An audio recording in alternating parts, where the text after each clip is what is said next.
Oh, yeah. I'm not Gavel. going to do that. I'm not going to do that. Okay.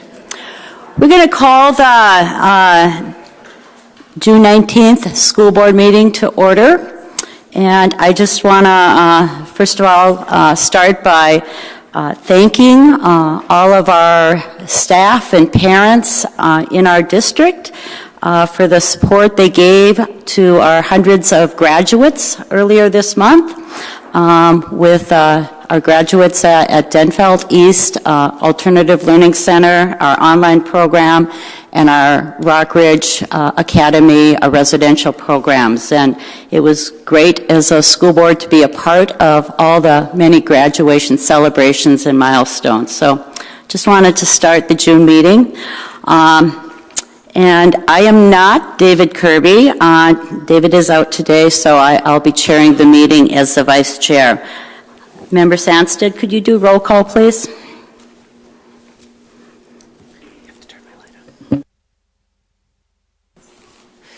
Yes, I can. Member Gorham. Present. Member Kirby is excused. Member Loftwell-Kemp. Here. Member Lofald. Present. Member Oswald. Here. I am present. Member Trinka. Here. Superintendent Gronseth. Here. Assistant Superintendent Amy Starzecki. Deputy Clerk Hassler is excused. Secretary Dolans. Secretary Thibault. Here. And Student Representative Carlos. Here. And Student Representative White. Here. All right, we have a quorum, Chair. If we could all stand for the Pledge of Allegiance.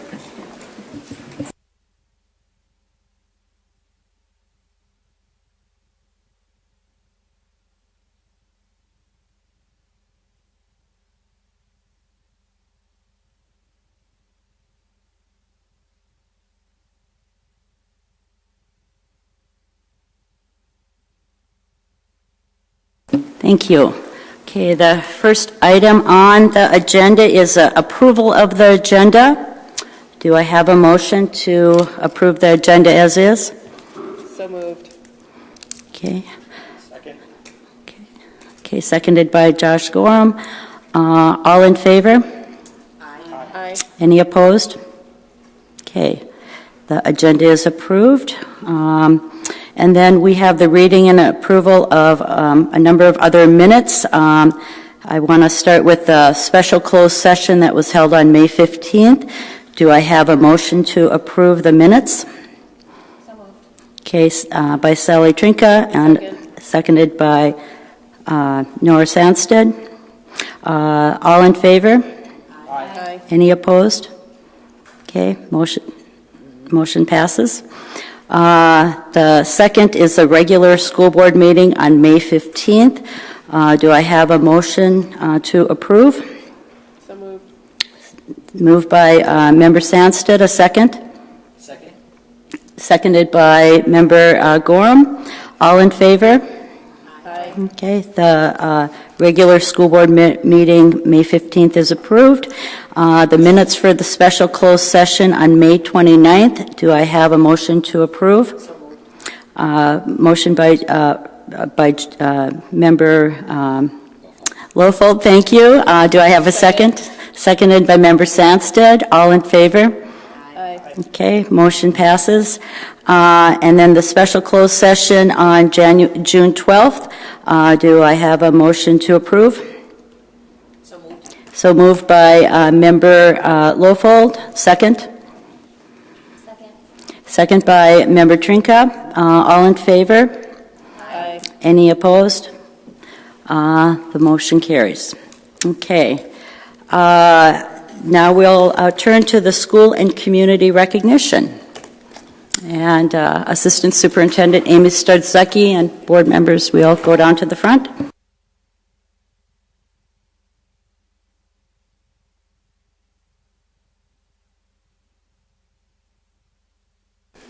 Thanks. Good evening. Members of the board, this month we are recognizing Deb Hanu. Deb Hannu is a visual and media arts educator at Ordine East Middle School. The Purpose Center of Arts Education selected Deb Hannu as a master teacher in visual arts. The center's mission is to provide all Minnesota students with the opportunity to develop and integrate their artistic and academic abilities to their highest potential. A regional center master teacher is an experienced, effective educator with a history or with a record of excellence. Master teachers as leaders are part of a larger network of demonstration schools, content experts, and teachers in the region. Participants will work closely with the Purpose Center's art outreach staff to service the art content areas within their regions. They'll also provide model arts education programming within their sites and their districts. Congratulations to Deb, and thank you for all the support for arts and inspiring creativity in our students.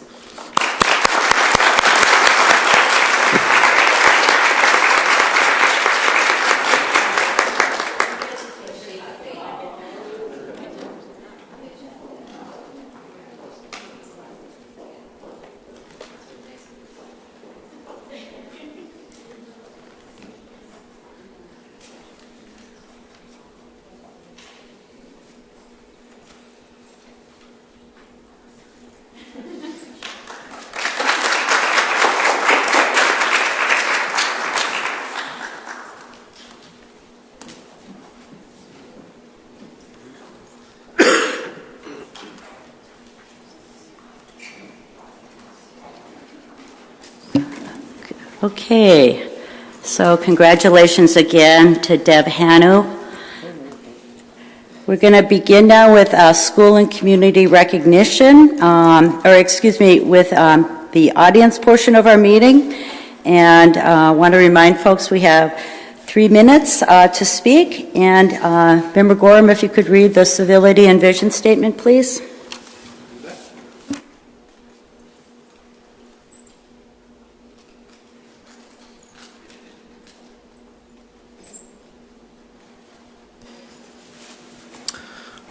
We will build on our shared beliefs and values of unity, high achievement, and responsible use of resources to create Duluth Public Schools and classrooms that are safe, supportive, and inclusive. We will work to inspire every student to achieve their potential and prepare students to lead productive, fulfilling lives as citizens of Duluth and the wider world. 11 tools of civility. The school board recognizes 11 tools of civility that will provide increased opportunities for civil discourse in order to find positive resolutions to the issues that face our community. These tools include 1. Pay attention. 2. Listen. 3. Be inclusive. 4. Don't gossip. 5. Show respect. 6. Be agreeable. 7. Apologize. 8. Give constructive criticism. 9. Take responsibility. 10. Be honest and care for others. 11. Show your evidence. Share your reasoning. Thank you, Member Blum. Okay, so we're going to start with our first speaker, Charles Eckley.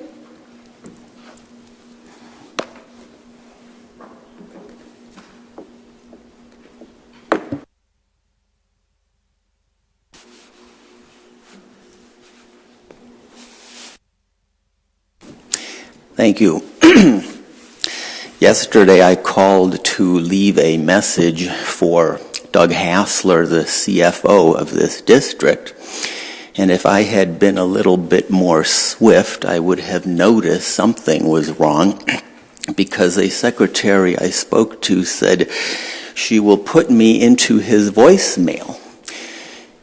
It rang twice. And then the secretary's voice came back on and says, oops, hang on just a second. So now I'm on hold. I was on hold for maybe 4 or 5 minutes. And then she comes back on and says, I'll put you into his voicemail now. So I heard Doug Hassler's voice and I left a message. It had to do with a data practices request. And that was that. I didn't hear from him for the rest of the day. This was Monday. Early today, a reporter for one of our wonderful news media outlets tells me that Doug Hassler is on paid administrative leave. So that was shocking to me. So then I made some calls. I called 3 or 4 members of this board, none of whom were helpful. You'd think nobody knows anything on this board. But I made some other calls, and basically I got the impression that Doug Hassler will never hear my message. So then I made it a point to... Please refrain from talking about personnel, please.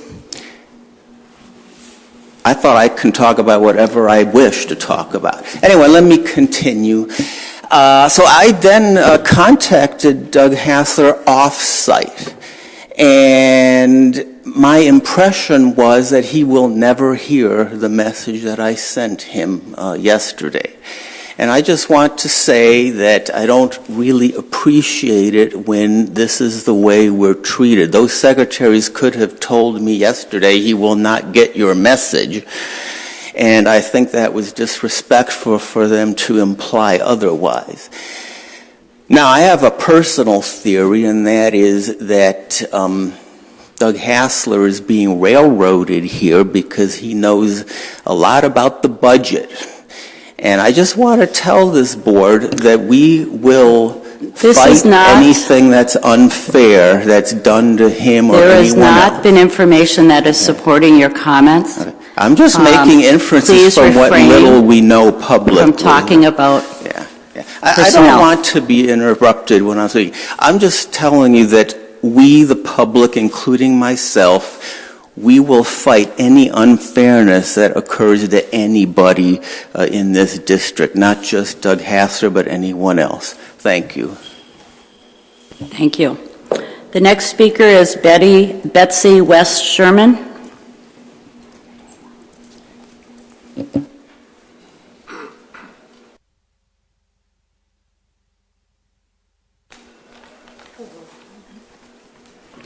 Hi. First of all, I would like to begin by recognizing your continued efforts to improve safety and security in our schools. Although locking the doors to the secondary schools did not occur this past school year as requested, I am hopeful that this and other secure facility updates are implemented and ready by the start of the next school year. I want to thank the board for recognizing that our lockdown procedures are currently out of date and don't serve to best protect our children should an active shooter event occur. Your acknowledgement of our district's deficiencies speaks volumes to this community. It is my understanding that the district is preparing a lockdown procedure package that will include a video. I am interested in learning more about this undertaking and what the new standards and protocol will look like. I'm aware that a town hall meeting led by school board member Sandstead and city council member Van Nett has been scheduled in September. I would like to request another town hall meeting led by a school board member in July as well. The community has much to share and is longing to know what the future of our schools will look like. When healthy discussions and ideas are shared early, specific plans can be underway by the start of the next school year. On several occasions, I have reached out to the board and Superintendent Gronseth. I am pleased to have had discussions with 3 members of the school board. We have had many meaningful conversations, and I am so appreciative of their willingness to listen and the hard work that they do. Superintendent Gronseth, I have made a request for a meeting with you. I speak on behalf of many in our community and look forward to an opportunity to share with you our thoughts and insights on how we can make ISD 709 a district that meets state and national safety standards and one that we can all be proud of. We share an amazing community. We are a diverse group of people with many challenges and goals. The common thing that we share is to provide the best learning opportunities for our young people in the safest environment possible. Thank you. Thank you, Betsy.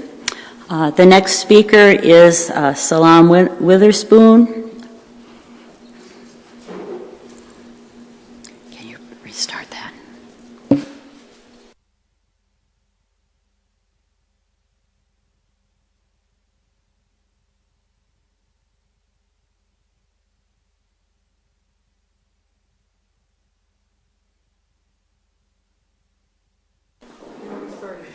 It already started.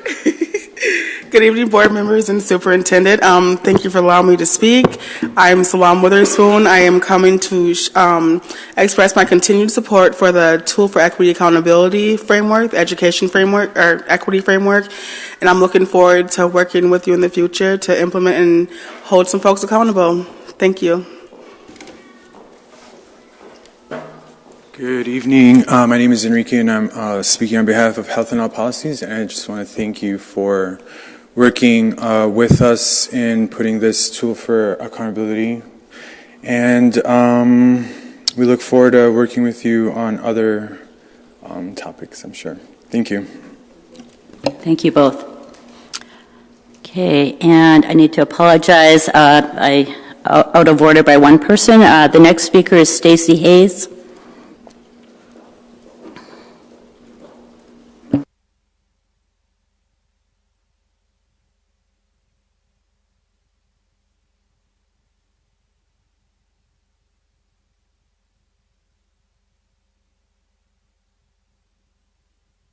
Is this not working? Oh. Okay. Well, first I want to thank you for this, or thank those for their support on the board who have been working with myself and other parents. I also want to let you know that I have continued my work since the Parkland shooting to see improvement in our Duluth public schools when it comes to the safety and the security. And those are the things that I have been bringing up to those of you that I've been working with. Unfortunately, although we've been working with those things and we've been talking about them, I haven't seen the changes that I wanted to see, even though we've been working on these things since March, because it was late February when we started. The things that I haven't seen were the locked doors, and the doors that I'm talking about is the door that goes from the office into the general population of the kids. And I was disappointed because the principal at Stowe did it in 2 days. And at Ordine and at Lincoln, we had to relentlessly email you guys on the board, relentlessly email those principals, and nothing was being done. It was just like digging in the heels deeper and deeper. And it was just like, no, we're not going to do that. No, we're not going to do that. And then one day I went to Lincoln to bring my daughter her glasses. I told them who I was there to see. I was waiting.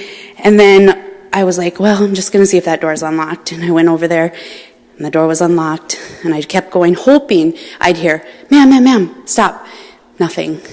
And I kept going, recording what I was doing. And I was in there for 74 seconds. And I was like, what could have happened in 74 seconds? No one's saying anything to me. And I was just so disappointed. And then I said, it was actually my stepdaughter, and then her mom called there and said, if this doesn't change, I'm going to take my daughter out for the last week. And my stepson, they were like, do it. Basically, I don't care. And I was like, come on. And my friend said the same thing at Ordine, like, why can't you just do this? Like, why can't you just do this? Like, they did it at Stowe. I mean, yeah, granted, she has to push the button, she said like 60 to 85 times a day, but she's doing it. I mean, I just don't get it. You have the badge swipe. If you don't have the key, then go around, use the door, and badge swipe it. It just blows my mind. So I'm just disappointed in that, and I hope that can change next year. And then I also inquired with you guys about the active shooter training. I understand Alice is a brand, but I also understand that there's other options out there. So what I was told by Superintendent Gronseth is that what you guys were looking into is a program that's offered by the Department of School Security for the safety of the kids. Or the Department of School Safety, and it's through the Minnesota Department of Public Safety. Well, I spoke with Randy Johnson, he's the head officer there, and he said that you guys haven't contacted him. And it's a free program, and I just don't understand. So what I'd like you to let our community know is, what will school safety and security look like before school begins in the fall? Because I want my kids to continue to go to Duluth Public Schools, but I don't want to be scared for their safety. And I do agree with what Betsy said. I think that the town hall meeting, so you can get opinions from other parents and other members of our community about what should we do. Should we have an active shooter training? Should we have our doors locked? hear other people's voices. But let's do that before the school year starts. Thank you. Thank you, Stacy. The next speaker is Lynn Kuno.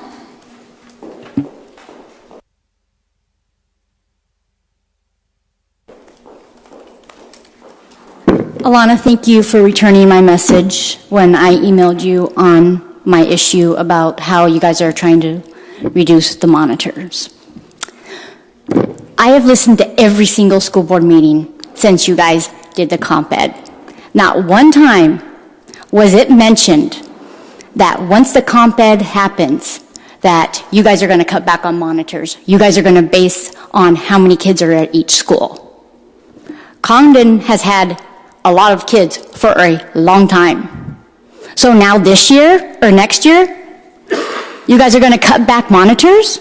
We're going to get the principals now have to use that fund that they're going to be getting to pay for the monitors. Stowe's only going to get 7 hours allotted for monitors, and if he wants more, he has to pay for it out of that fund. We're all talking about safety here. That's 2.5 monitors. That's 1 monitor per 60 kids. Inside and outside. How safe is that? Could you save 60 kids if a shooting happened? Could you? No, you couldn't. But you expect the monitors to do that? And then the principals have to decide, either hire more teachers and support staff or hire more monitors. So either way, if the achievement gap gets bigger, oh, it's the principal's fault. If someone gets really hurt or killed, oh, it's the principal's fault. The principals already wear lots of different hats. Our principal is out there doing monitor when he needs to. He's out there, he's in the cafeteria pulling up his suit, wiping down tables, picking up throw up. My son was the one he picked up the throw up, and the mop in the other hand. He's an awesome leader, phenomenal leader. But you guys are putting all this pressure on them again? Just to save some money, just so you guys can make it even that Condon can get more monitors when they've always had a huge school.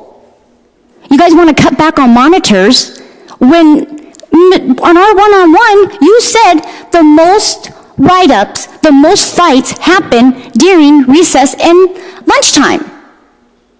So you want the principals to start deciding, oh, well, we're going to pay with it out of this money. How fair is that? And monitors already don't make much money at all. And you guys want to give us additional stress? Watching 60 kids? Could you guys watch 60 kids? Do you guys want to sub? You sub in the district. Why don't you become a monitor sub? Maybe give me your number, I'll call you. And you can do my job for 2 weeks. Watching 60 kids if that's what it comes down to. Could you do it? Then do it. You can be responsible if something happens. Because that's what's going to happen. I can be held reliable. If you guys read that nice little packet I sent you, you guys should read it, because I'm guessing no one read it. It's recommended in the Safe Playground packet that 2 supervisors on the playground at all times during recess. And this decision was made up by a team. An outgoing superintendent and 2 outgoing principals made this decision. Why didn't the teachers get a chance to vote? Why didn't you guys talk to the community? This is not a safe situation at all. And I guess we have to wait for something bad to happen for us to be like, oh, this is not safe. We probably should relook at it. How about we not let it go that far? How about we fix it now? How about you guys continue giving the 12.5 hours that each school was allowed it to? Why change it this year? Thank you, Lynn. The next speaker is Becky Gamache.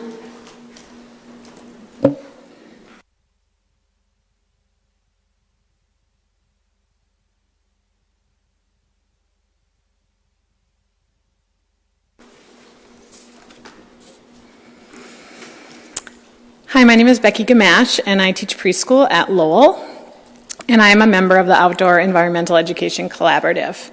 And at the end of the school year, you were sent some surveys and some information on environmental ed, so I'm going to address some of those things tonight.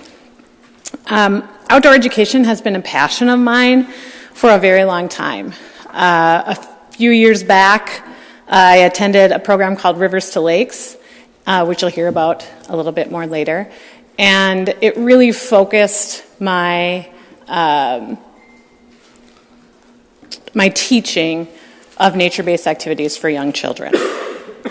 I've seen the growth of the children that I work with in all areas of development when we spend time in the woods. They grow in ways I could never provide in my classroom. I'd like to share a story about a little guy named Daniel who had a really uneven gait, tripped over his feet all the time, and he would get so frustrated. The more time that we spent out in the woods, the more times that he tripped and fell over uneven surfaces and logs and rocks and all of the things that were out there, the more confident he became and the more that his muscles worked better. And one day he yelled across the woods to me, "Hey, Miss Becky, I didn't fall once today." So he recognized that in himself. I can't get those kind of results on flat surfaces for sure. I won't address all the other areas of development because you'll hear a little bit about that later. But I want you to know that it's amazing to see what happens to kids out in the woods.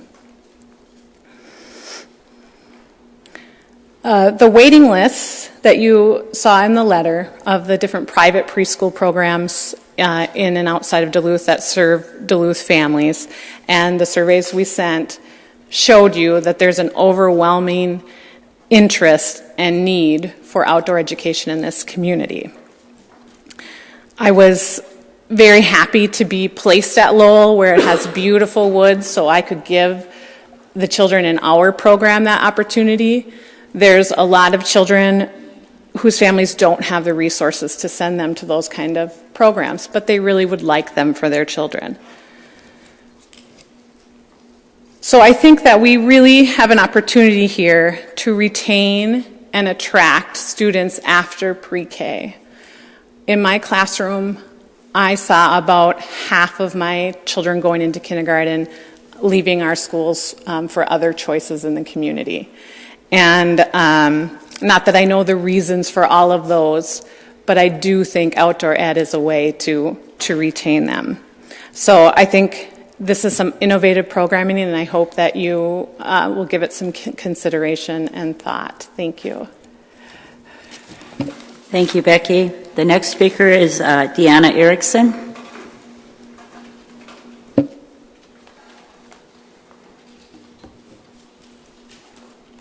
Hi, I'm Deanna. I'm the education coordinator at a program called the Lake Superior National Estuarine Research Reserve, which is a state and federal partnership that conducts research, education, and outreach on the St. Louis River, part of a national network funded and led by the National Oceanic and Atmospheric Administration.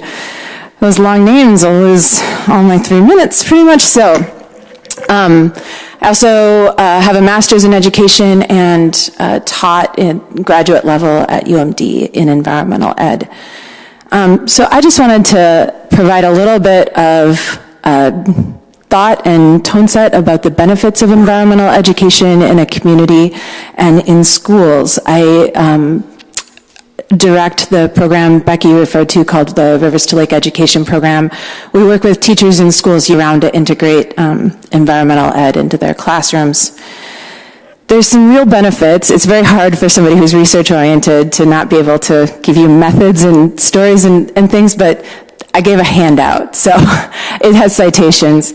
But environmental ed provides benefits across academic backgrounds, personal backgrounds of students, including enhanced ability to focus, improve standardized test scores, improve critical thinking and disposition towards critical thinking, retention of information, physical and mental health, and it can provide those benefits to students regardless of where they are in their educational journey, if you will. So in our program, we did a 3-year evaluation. We compared control classrooms who were participating in place-based and environmental ed to classes that weren't. The most statistically significant result across the board was academic engagement. Students wanted to be in school when they had these kind of programming available to them. We also saw increased teacher confidence in using outdoor inquiry-based and place-based learning. A lot of times teachers don't have that background, so being able to provide professional development that's ongoing and supportive really helps them out. Oh shoot, this is very fast. Couple things to be successful. Teachers need ongoing training and content knowledge because they generally don't have that in pre-service. Students need to be taught how to learn outside. It has to happen over and over. An inquiry is a skill that takes time to learn. And all of that comes together very well when administration is supportive and ensures that environmental ed integrates across the curriculum instead of being added on as an extra thing that needs to happen. I really recommend that the district, if you're looking at this as a method, conduct a needs assessment to figure out where we're at right now. Almost done. And that produces formal recommendations that are supported by teachers, because what you don't want to do is start too big or start too overhead. Start small, start doable, build something. The idea is that teachers and students love it, and the district is able to attract some kids you might be losing. Thanks. Thank you, Deanna. The next speaker is Heather Kemp.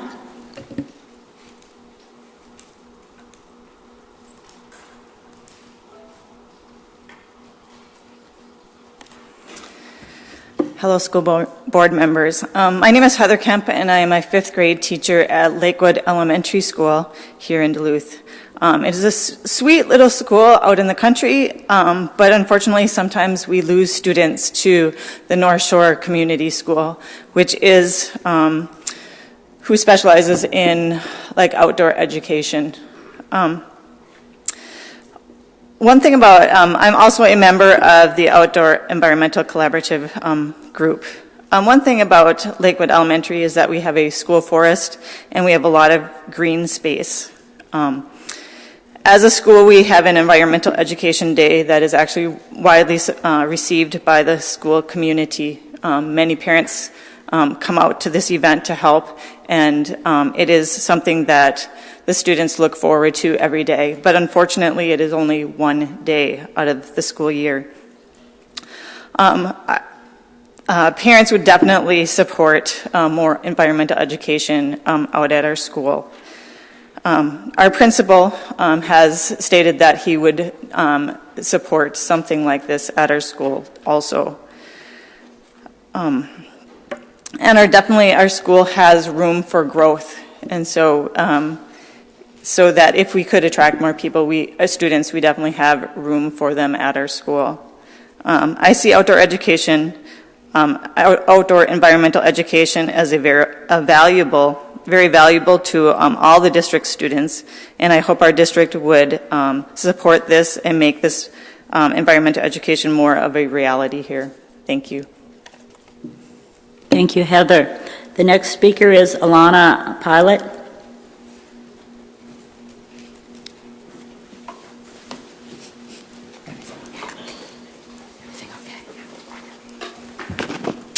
Good evening. I teach, my name is Elena Pilot again. I teach at Congdon first grade, and I've been a teacher in the district for 20 years.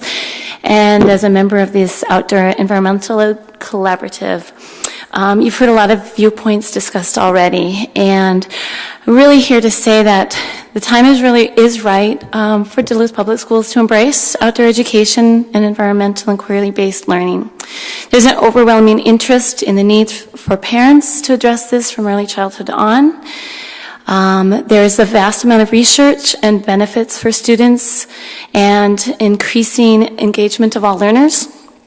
And this educator group is district-wide from Stowe to Lakewood, and we're here to support our standards, support our curriculum, and support, and environmental education is part of our standards, but we can also incorporate so many different, every standard really can be incorporated into this. We are very uniquely situated as a community to provide not only the physical and outdoor resources, but also the educational resources. We have a great opportunity to collaborate with the University of Minnesota Duluth and really support teachers to make this happen and go beyond just talking about it. In order for this to be meaningful, we do need to invest, but it is a small cost to a great benefit. The university is willing to partner with us and provide the grad students that we would desire, as many or as little. And we as a collaborative group would invite a further discussion for how to embed this with levy language or district planning. We would like and be willing to meet as soon as possible with administrators or school board members or both to discuss details of how to implement outdoor environmental education within our district. Thank you for your time and continued support. Thank you, Lena. The next speaker is Ann Swear-Brown.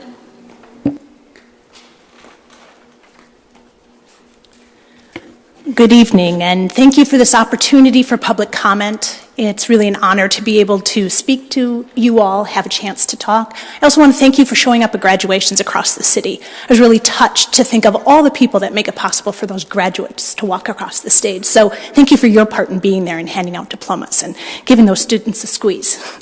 I appreciated the chance last week to attend the Education Committee meeting that was held right here. I was impressed to hear about the work being done by ALC and the residential communities, Head Start, and a number of people who are doing really important work with our students across the district. We also heard from William Howes from the Office of Education Equity talk about the work he and a number of community members have done in a really thoughtful way to think about a definition of school equity that can set a context.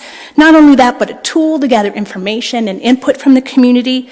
But even more important, I heard him talking about accountability, and hopefully we can all be accountable to each other to make progress and not just talk about something that's a high ideal. I was happy to hear the superintendent, Mr. Gronseth, and a number of school board members indicate their intent to approve those recommendations, because that's a big commitment, not just a nice packaged product, but a real commitment to do the work that's ahead. I know when our group started the community-based equity initiative started, I had no idea how long we'd still be showing up at these meetings, and we still meet a couple times a month, and it's hard work. You know, it's hard to stay on track, it's hard to have conversations that are helpful, to ask questions, to really get good information, and yet we remain committed. We came up with 11 general areas as we had conversations in the community, as we talked to other people, tried to really listen to what people were saying. We're still focused on 3 priority areas, access to classes being number 1, not necessarily in this order, transportation and the difference that exists across the district to not only 0-hour but after school activities and how that changes attendance and participation. And then also compensatory education funding. I know that's gotten a lot of attention. I think one of the big reasons is that's been a quantifiable number and people can attach to that. It's hard to attach to some of the bigger ideas. So our group intends to continue our work and reach out. I heard Ms. Witherspoon and Enrique talk about they're excited to work with I think it's called the tool that the Office of Equity Education has come up with. But we'd really like to work towards more equitable progress and coming to some real measurable outcomes. Meaningful engagement from the community, addressing the disparity in the numbers of referrals and disciplinary actions in different communities across the district, and then also try and move that needle in the graduation rate. Thank you. Thank you, Ann. The next speaker is Lauren Martell.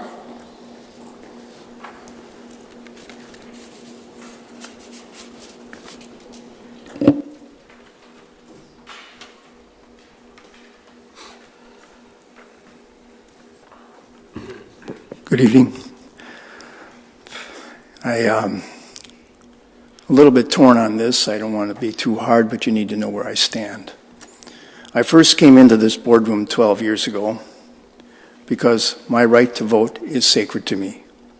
I consider it to be a birthright, and your predecessors were stealing it from me. And now you're poised to steal more. If you do, I will be forced to fight against you. I've never opposed a district referendum before, but if you steal more of my ability to vote in regard to my tax money, I will oppose it in this round, and I will oppose it with everything I can muster. You point at the operating levy and say, gee, it's only 15%, while other districts are paying 32%. You completely ignored the capital levy. Completely ignore the fact that the total levy has spiked $20 million in a decade, and that only 13.5% of that was voter approved. The superintendent told you that the first tier of the levy passed by 70% 5 years ago. What he neglected to mention is that the second tier only passed by 1.5%. And that was in an odd-numbered year with a low turnout. Now you're in an even-numbered year with a hot race for governor and a hot 8th district congressional race that are going to pull a lot more votes into the polls. I was willing, for reasons too complex to get into, to accept the local optional allowance again. But I will resist your presumption to claim authority over another $300 per student. 72% of eligible voters did not show up at the polls last year. There is a sleeping giant in this town, and I will do whatever is in my power to awaken it. If you steal my sacred right to vote again. Thank you. Thank you, Lauren. The next speaker is Doris Melkmus.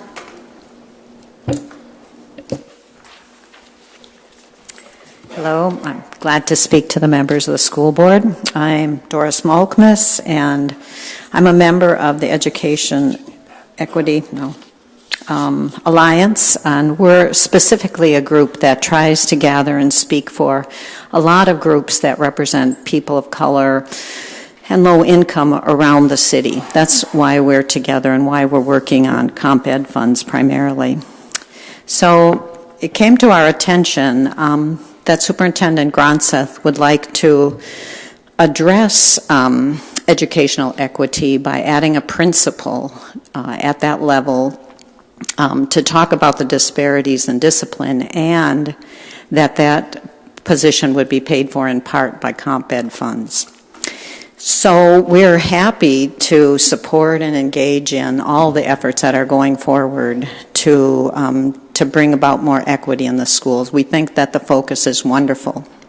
We've seen the T form, and we like it. It looks good. It's a form. But I thought, well, why don't we use that form right now to talk about how this decision or the proposal to have a principal came about. And so I'd like to just go through it with you.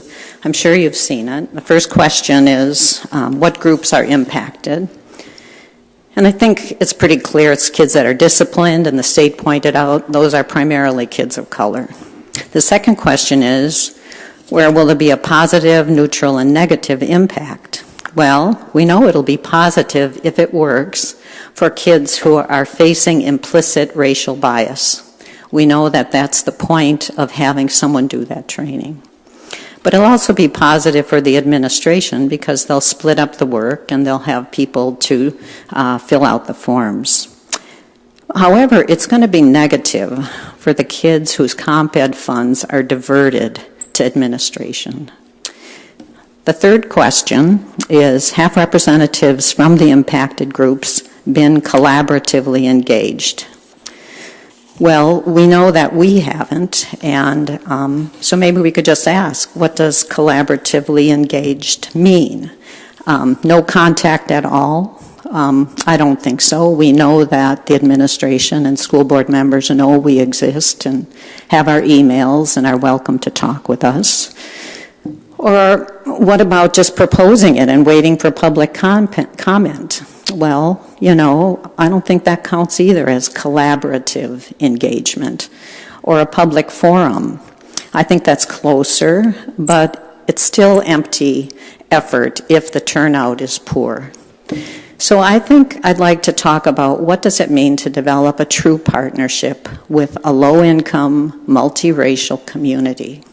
And I think what that means is that we need to put our money into cultivating stakeholder groups. So we just might ask, were parents consulted in this proposal? Were students consulted in this proposal? Did you ask teachers and principals how they thought money should be spent to address the issue of disproportionate discipline? Did you ask the police officers or the integration specialists? Or how about the equity officer, William Howes? Doris, if you could start to wrap up your comments. Sure. Thank you. I just don't think that we've already worked on collaborative engagement. So I'm just going to recommend that we invest the money that's been proposed from the school budget to build up and train the board's own educational equity advisory committee. Why don't we train them? Why don't we have implicit bias training that educates and trains the minority families together with the principals, so they're face to face, so they have to embrace each other. And I'll leave it at that, but I'd love to see this done right away instead of waiting 4 years to enforce or to implement a T tool. Thank you very much. Thank you, Doris. The next speaker is Mary Owen. Good evening. Thank you for the opportunity to speak. I also want to address this new position that's proposed by Superintendent Gronseth, and I have several issues with it, well stated by Doris, and I'm also with the Education Equity Alliance. And then, there are many issues. One of the most obvious to me is that we already have an administration that is more costly than most school districts in this state of comparable size as far as student bodies. So I don't understand why we're adding to that piece. No, don't. I thought you were going to answer me. Don't do it yet. Not ready. The next issue, but probably for me the biggest issue here. Oh, and not only that, but how can we afford this given what you are going through with the budget? But more importantly to me is, why are we tying culture and race to discipline? I've got a problem with that notion. It doesn't make sense to me, and it smells. It smells badly. And to me, it feels like we are blaming the kids of color for the unconscious bias of the school teachers and the principals. And then next of all, why are we using money from Comp Ed to pay for this? Again, blaming the kids for the wrongs of their teachers and their principals on over-naming the kids of color as the kids who need to be disciplined. It's not the kids' fault that we have some problems with some unconscious bias by their leaders. The other issue that I have that I'd like to talk about today is the idea, I also, like was stated earlier, appreciate the equity tool and the idea that we're going to enforce it. I'd like to see it done earlier. I don't understand why it's a 4-year process, but more importantly than that, where are the accountability measures as were hinted at earlier? When are we going to measure? I don't want to have a task force that looks at this form and how they use this form to look at this policy. Who cares? What I want to know about is the accountability measures. Are we going to see less people of color come into to our school board and to our administrators complaining about their kids being unfairly treated? Are we going to have better disciplinary rates that don't affect more kids of color? Are we going to have better education or improve our educational disparities? Those are the accountability measures. Those are what needs to be measured by this new equity tool, not how we use the tool. Thank you for your time. Oh, sorry, one more thing. Little tiny thing. We do have, as Doris pointed out, a very good tool in place if we only give it the force it needs, and that's the Education Equity Advisory Committee. It's been around for a long time. I think that it has a nice, it was an advisory committee that went directly to the board and very nicely represented people of the community. So it's already there, it's already in place, we just need to give it the power. So thank you for your time. Thank you, Mary. The next speaker is Cruz Mendoza.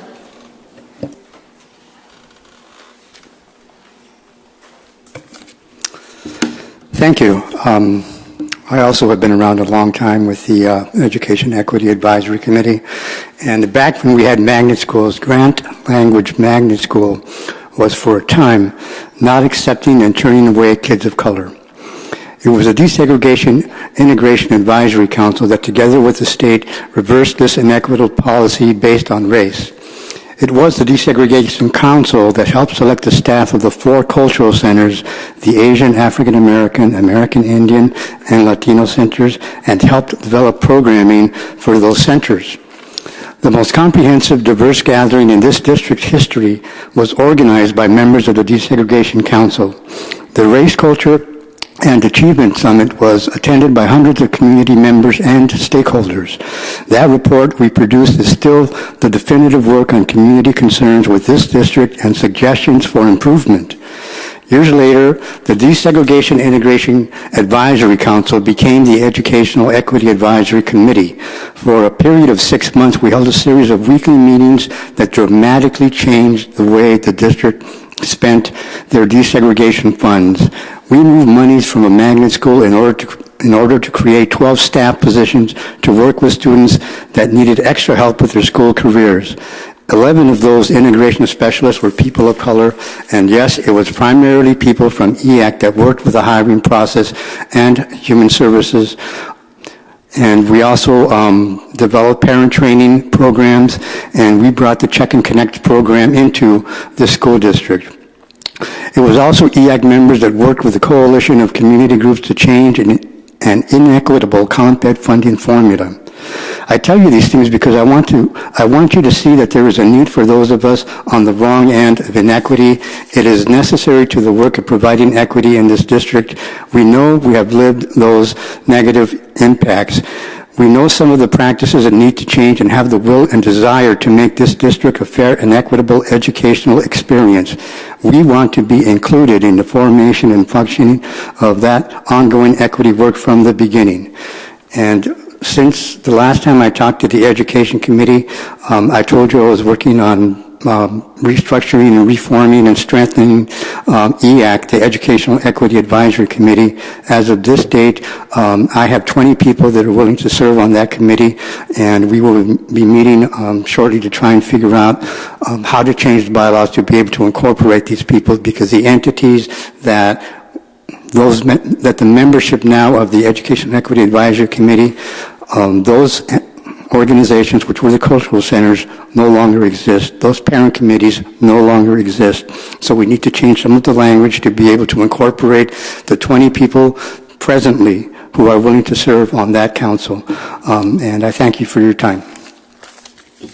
Thank you, Cruz. Is there any other speakers? Okay, thank you for all of you who have chosen to speak tonight. We're going to move on now to the next item, which is the superintendent will take over with reading communications and then the report of the superintendent.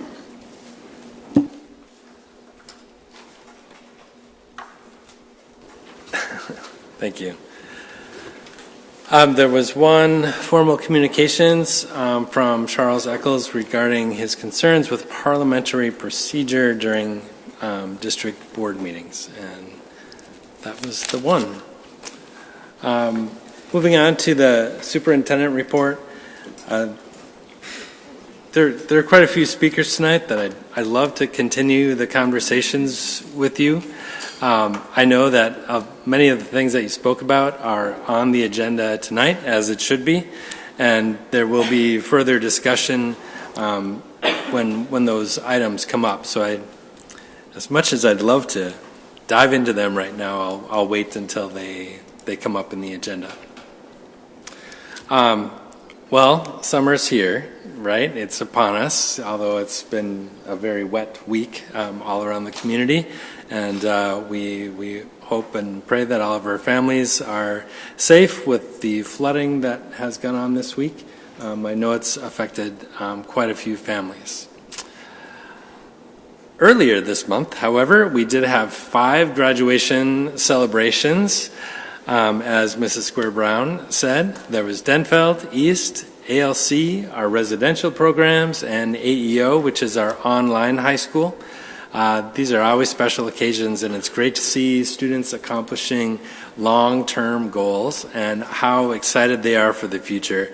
And we will have the full list of all of our graduates in next month's board book, as is tradition in July. So, get ready for that. Summer programming has also started at many sites, including breakfast and lunch, which are served at Laura MacArthur, Lester Park, Myers-Wilkins, Piedmont, Stowe, and Denfeld. Meals are free for students and $4 for accompanying adults. And we have many, many families that take advantage of that over the summer, and we're happy to be able to be a part of that summer program. There's also Keyzone and Excel and summer school and summer events happening throughout the district. A lot of activities for families to be involved in, and we encourage everyone to reach out and find more. More information on all of those programs, including the breakfast and lunch menus for the summer, are on our website, so you can check out if you like what's for lunch before you go. Summer is also a time that we prepare for next year. A couple of exciting things that we're working on for next year. One is a hub model of transportation for our immersion programs.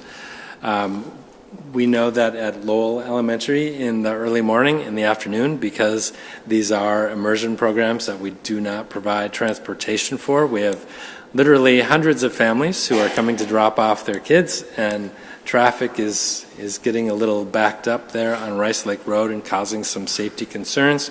So this is one of the models that we are hoping will help ease the flow of traffic in that area during the morning and the afternoon. There will be pickup points at Laura MacArthur, at Piedmont, at Congdon, and Lester Park Elementaries, and more information will be coming out on that soon. We're also planning with the Y to incorporate more outdoor education into Keyzone program. This would be a club model where families could choose to be involved on any given number of days during the week. We do have a similar partnership with Positive Energy Outdoors at Lowell Elementary, and we're looking to expand that with the Y, and so we will be continuing to develop that with hopes to have that in place by the fall. We are also busy ordering supplies and cleaning our buildings and eradicating rodents. Sorry, had to say it. Making staff changes, and of course finalizing a budget. And while a preliminary budget is accepted earlier in the spring, we passed that in April, a final budget is far more complex, includes thousands of lines of detail. This year, finalizing the budget has proven to be a little more challenging. We're making more adjustments than usual with how we are building that budget. It's really important that our budget is accurate, so we are taking some steps to review and validate our final budget. We're going to bring in a professional finance firm to review our plans to confirm those accuracies. Because the district is required to have a budget in place by June 30th, we'll be asking the board to consider a less detailed budget next week. The full detail would be considered as part of a July board meeting process once the firm has had an opportunity to review the full budget. While the budget is listed as an item on the agenda tonight, it was not discussed at the committee meeting last week. Rather, it was delayed until next week, so the budget will not be discussed at a committee of the whole tomorrow, but that has been moved to next Tuesday. And then there will be a special board meeting next Thursday where we would consider that less detailed budget. So that's a bit about where we're headed for that during tonight's meeting. I have to say that I am really impressed that we have both of our student representatives here called away from summer vacation for reports from what vacation is, right? So Maggie, why don't we start with you? Did I do it? Okay. So a lot of things happened at the end of our school year. So at Denfeld, we hosted the district retirees, and we're sad to see 8 of our staff members leave, but we're also really happy for them and thankful for everything that they have done. And on June 5th and 6th, our students were able to look at many job opportunities at the summer shakedown. And as most of you probably know, Ed Lewis received the 2018 Greg Irons Award, and I couldn't agree more with the quote from his nomination. Ed is a champion for all students. He goes beyond the math with his advanced students in pre-calculus and calculus by becoming a mentor. He wants students to take away from his class a sense of self-worth and the confidence that he is cheering for them in life, not just math class. And that's definitely something you can see having him as a teacher. At our honors night, the seniors received $3,920,000 in scholarships, so that's super great. And then we had 175 hunters graduate, with more on the way at the end of summer. And then thank you guys again for coming to our graduation. And then I have some student recognition I would like to share with everyone. So first of all, our next year's super fans, it's Nelson Wenberg, Bella Larson, and Dane Harold. We're super excited for them, and we know they're going to do a great job. Kelly Cloran received the Harvard Book Award, Alyssa Isaacson received the Yale Book Award, and Quentin Ramoldi received the Doug Bragg Scholarship for him to attend the American Legion Boys State. And then we also had some state champs. Riot Gerson went to state in track in all of his sections, and he placed second in the triple jump. And Dimitri Bush was our boys state tennis champ, who will be staying in the Hunter family as an assistant coach for next year. And then lastly, a shout out to our boys baseball team, who had a lot of players in their all-section team. So with Superintendent Gronseth's involvement, Denfeld's Key Club donated a total of $208.29 to National Adapt, and 38 people signed up to donate blood, which will potentially save 114 lives. Superintendent Gronseth showed our students that hunters will always help hunters. So we understand that there are guidelines and laws that prevent you guys from receiving gifts over a certain amount of money. But the frames were each $1 from IKEA, and the pictures themselves, yes, and the pictures themselves are only 38 cents. And then the picture itself is priceless.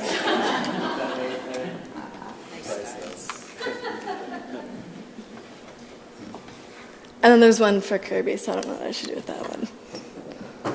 Should I just leave it there for now? And then there's one. Yeah. Yeah. So thank you for doing that.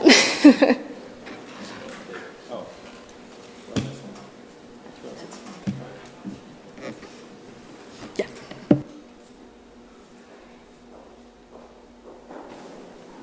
Thank you very much. I remember it well. I think I might still have some whipped cream here or there. And now let's hear from East Finnegan. So I'm sure, as everyone knows, the school year officially wrapped up on June 7th, closing off a busy year at East High School. Looking back at the last couple of weeks of the school year, on May 21st we had our honors night celebrating the academic achievements of our students throughout the year and throughout their entire high school careers. And then on May 23rd, the 2018-2019 Hound Pack leaders had their May training day where they learned leadership strategies and how to be the best possible mentors for the incoming freshmen. Hound Pack leaders are upperclassmen who lead groups of freshmen and teach them about high school. And they're some of the first upperclassmen that the incoming freshmen meet, and they're a huge role in transitioning the freshmen into high school. And then our boys tennis team had a great season. They won our section and then had the chance to participate in the state tournament. And then the Duluth Wolf Pack lacrosse team, which is actually a combination of students from East and Denfeld, took second place in our section, narrowly losing in the section final. And then on the seniors last Friday at East, they all got on the train and went down to Bayfront to spend their last Friday in high school relaxing and enjoying the outdoors with their friends. And then on the last day the seniors were actually in school, they had the opportunity to go back to their elementary schools on the last day of high school and visit and see how far they've really come. And then everybody besides the seniors took their finals in the first full week of June, and that ended with a half day, and then they were all off to enjoy their summer. And then members of association and the exec board volunteered at the water stations during Grandma's Marathon, which was an amazing chance to represent East and help out an event that is so unique and important to Duluth. And then also our students from our German classes are currently on a 3-week trip to Germany, which is a really cool experience for students to experience the culture and immerse themselves in the language and test how much they've actually learned during their German classes. And then even though we are on summer vacation, East is still a busy place with summer sports camps taking place and driver's ed classes, and even though school is over, there's already preparation for next year. So that is all I have. Thank you.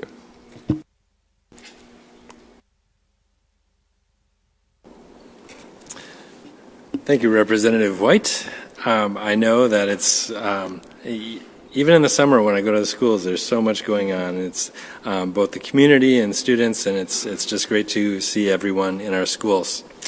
And in closing for the month, I'd like to remind everyone that summer reading is very important. It's a way to keep reading skills growing over the summer. So whether it's a book off your shelf or from your neighborhood mini library on a post, or the regular library or an electronic page turner, let's keep those kids reading because it really makes a difference.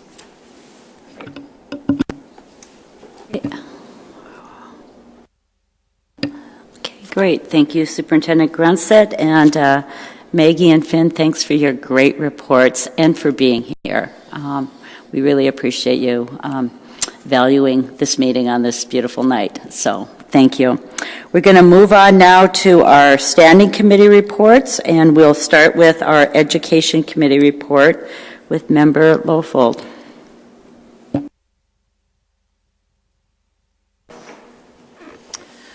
Welcome to my team as they come on up to the table. Always comforting to know that I have backup and support.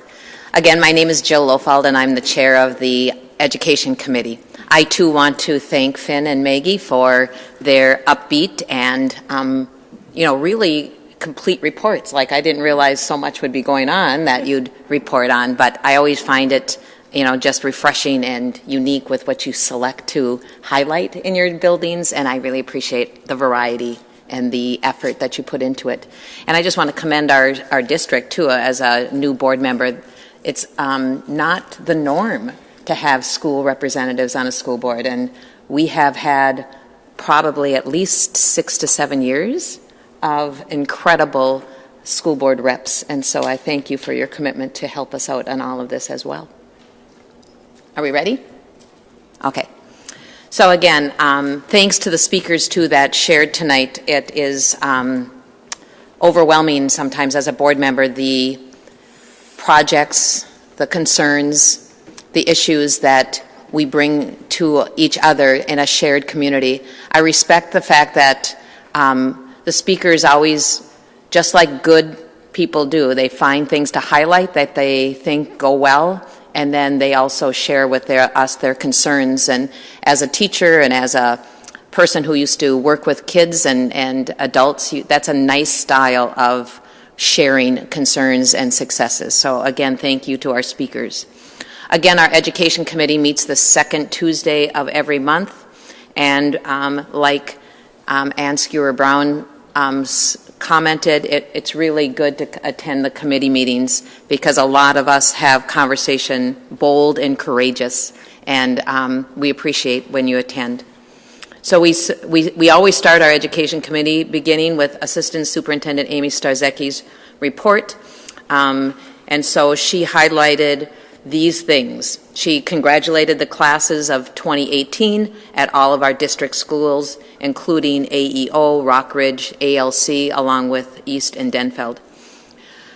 Assistant Superintendent is reaching out, asking the Student Handbook Committee that meets annually to put together a team of students, parents, and educators next fall to review the current policy around the dress code.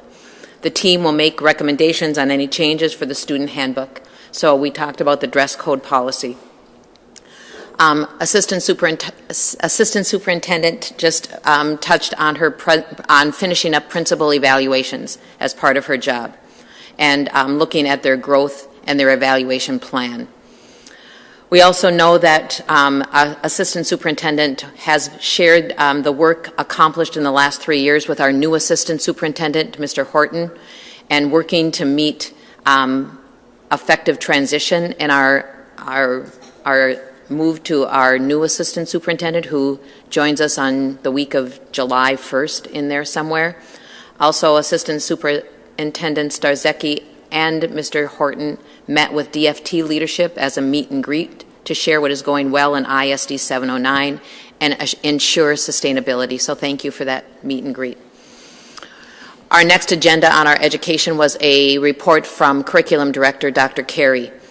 He's also just highlighting the things that he has done in the last months to ensure completion of a healthy school year. So we heard from Dr. Carey about our end-of-year purchasing and all of the things that go on for the 2018-19 school year.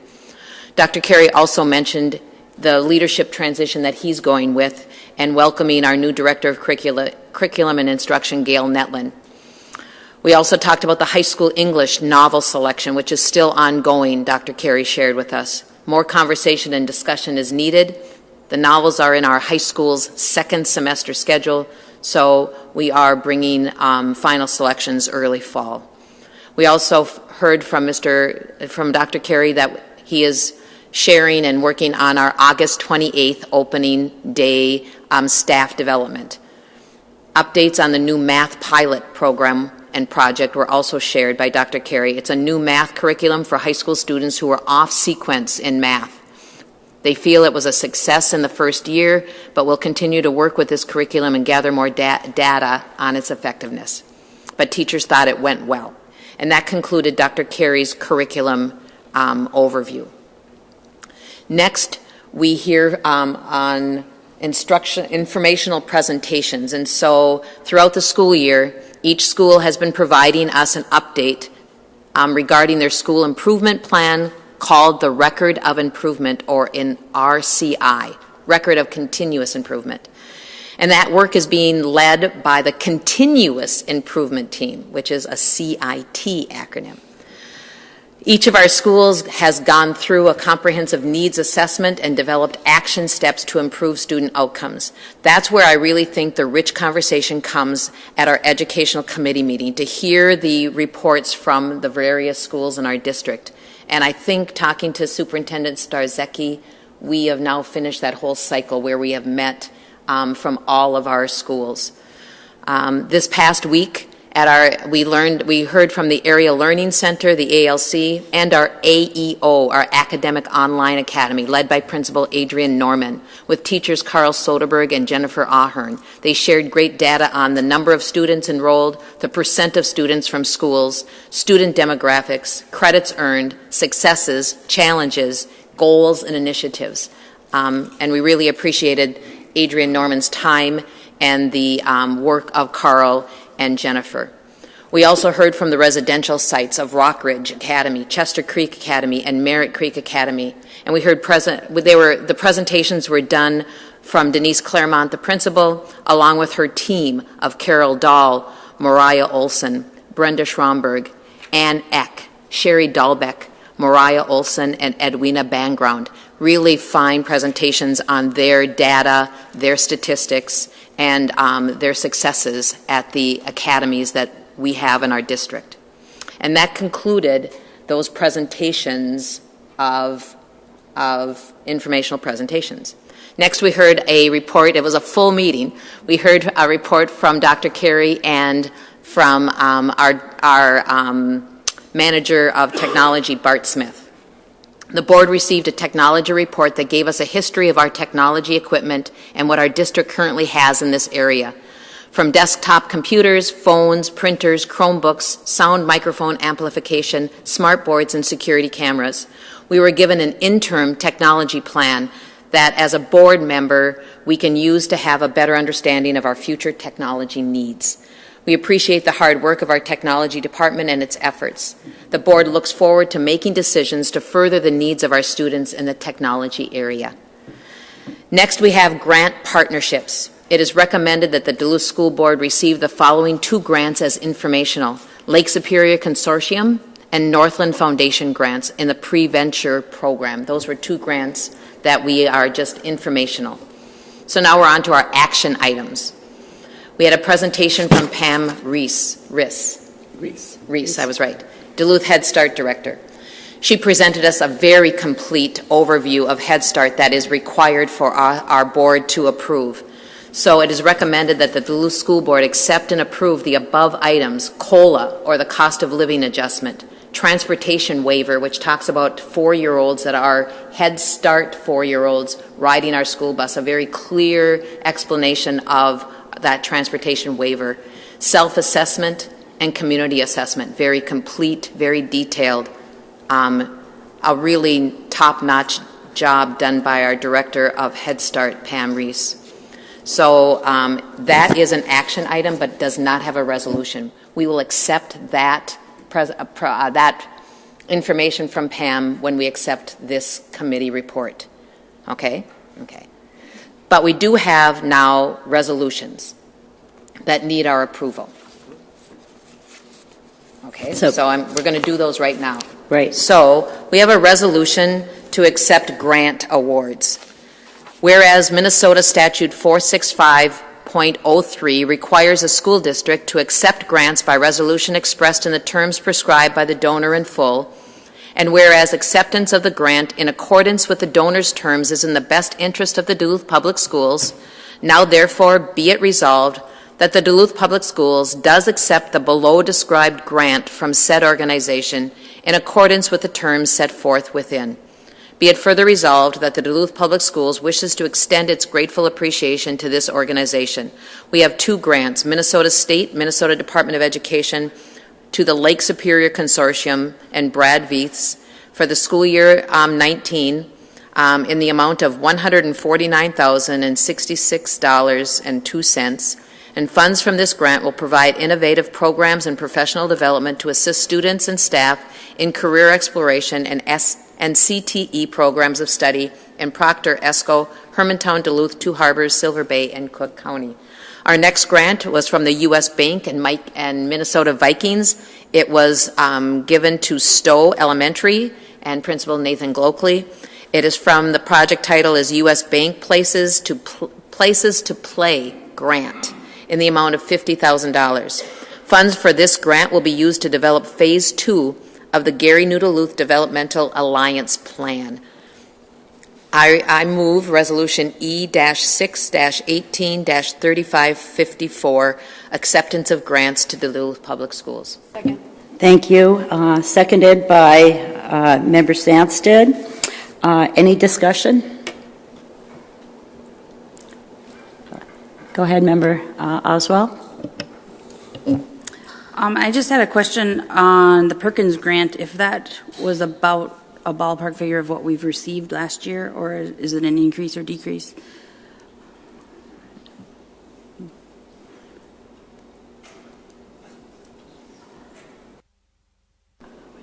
I believe Mrs. Blaylock is making her way to.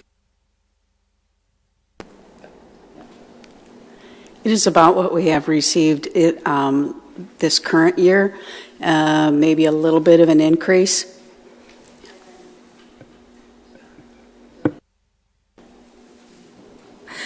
And I've lost my thought. I found it again. On the application, it says it was due May 15th. Is that still okay? Was it sent in on time? I guess is really what I want to know. Okay, thank you. Any other questions?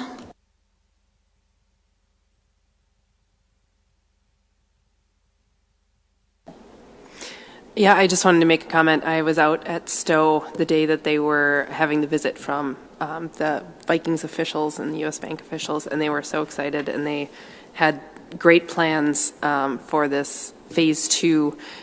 It's really outdoor activity center right on site there, and it's going to be a wonderful thing for the Stowe community. They were very excited about it and well deserving of this. So I'm really glad to see that they won this grant. Great, thank you. Any other comments? Okay, all in favor of Resolution E6-18-3554? Aye. Any opposed? Okay, the resolution passes. And then do you want to go on to your next resolution?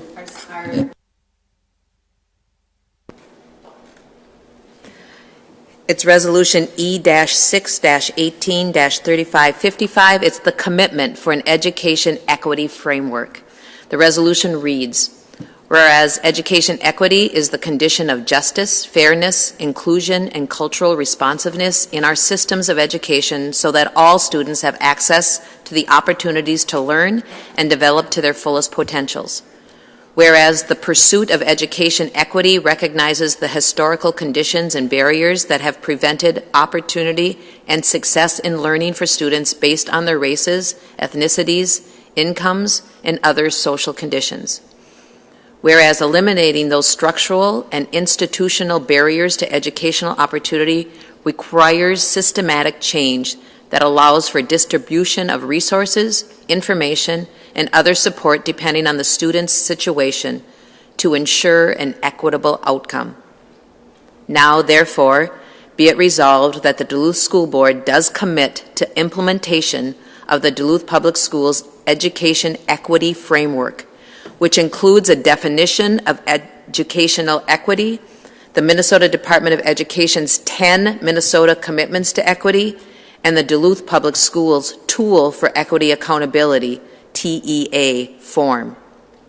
Be it resolved, further resolved, that the Duluth School Board hereby directs administration to develop a Duluth Public Schools Education Equity Framework implementation and accountability plan.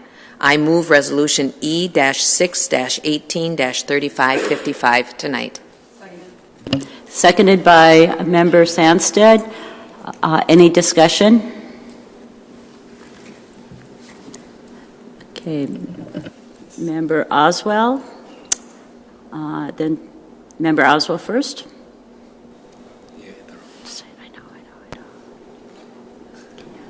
Thank you. I guess I'm a little confused in the way I've read and reread the resolution. It does, the way I'm reading it does not include the recommendations for the implementation and accountability measures. That's just something that we can consider. So we're not actually voting on whether there's, what the plan is or suggestions for year 1 and 2 versus 3 and 4. Am I correct in that? Okay. That is correct. The intent, and we attached those so that you could see them. Those were suggestions, input that was provided by Health and All Policies and a lot of the feedback that were gathered from the community. And we fully intend to use those pieces as we build a plan and an accountability plan as well.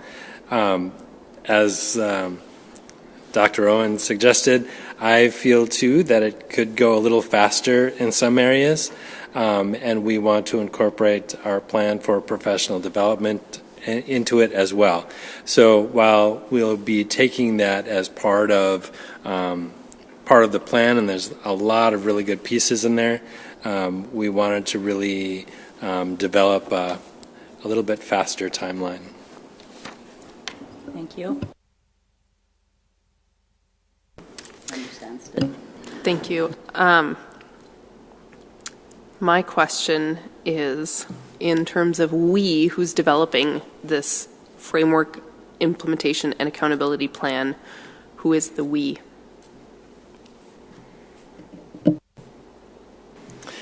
We'll continue to work with those who have been involved with providing input. So we'll continue to work with the Health and All Policies group and the equity group that have been providing input. So those who provided this input will help to develop the final plan. Yeah, those were two of my questions as well. And then in terms of how we are defining holding administration accountable, I'm wondering if this is going to show up on our monthly education report committee, our monthly education committee reports, so that we're tracking monthly what those agreed upon quantifiable metrics are, so that they're public monthly. That's a recommendation that I would like to see made during the implementation phase.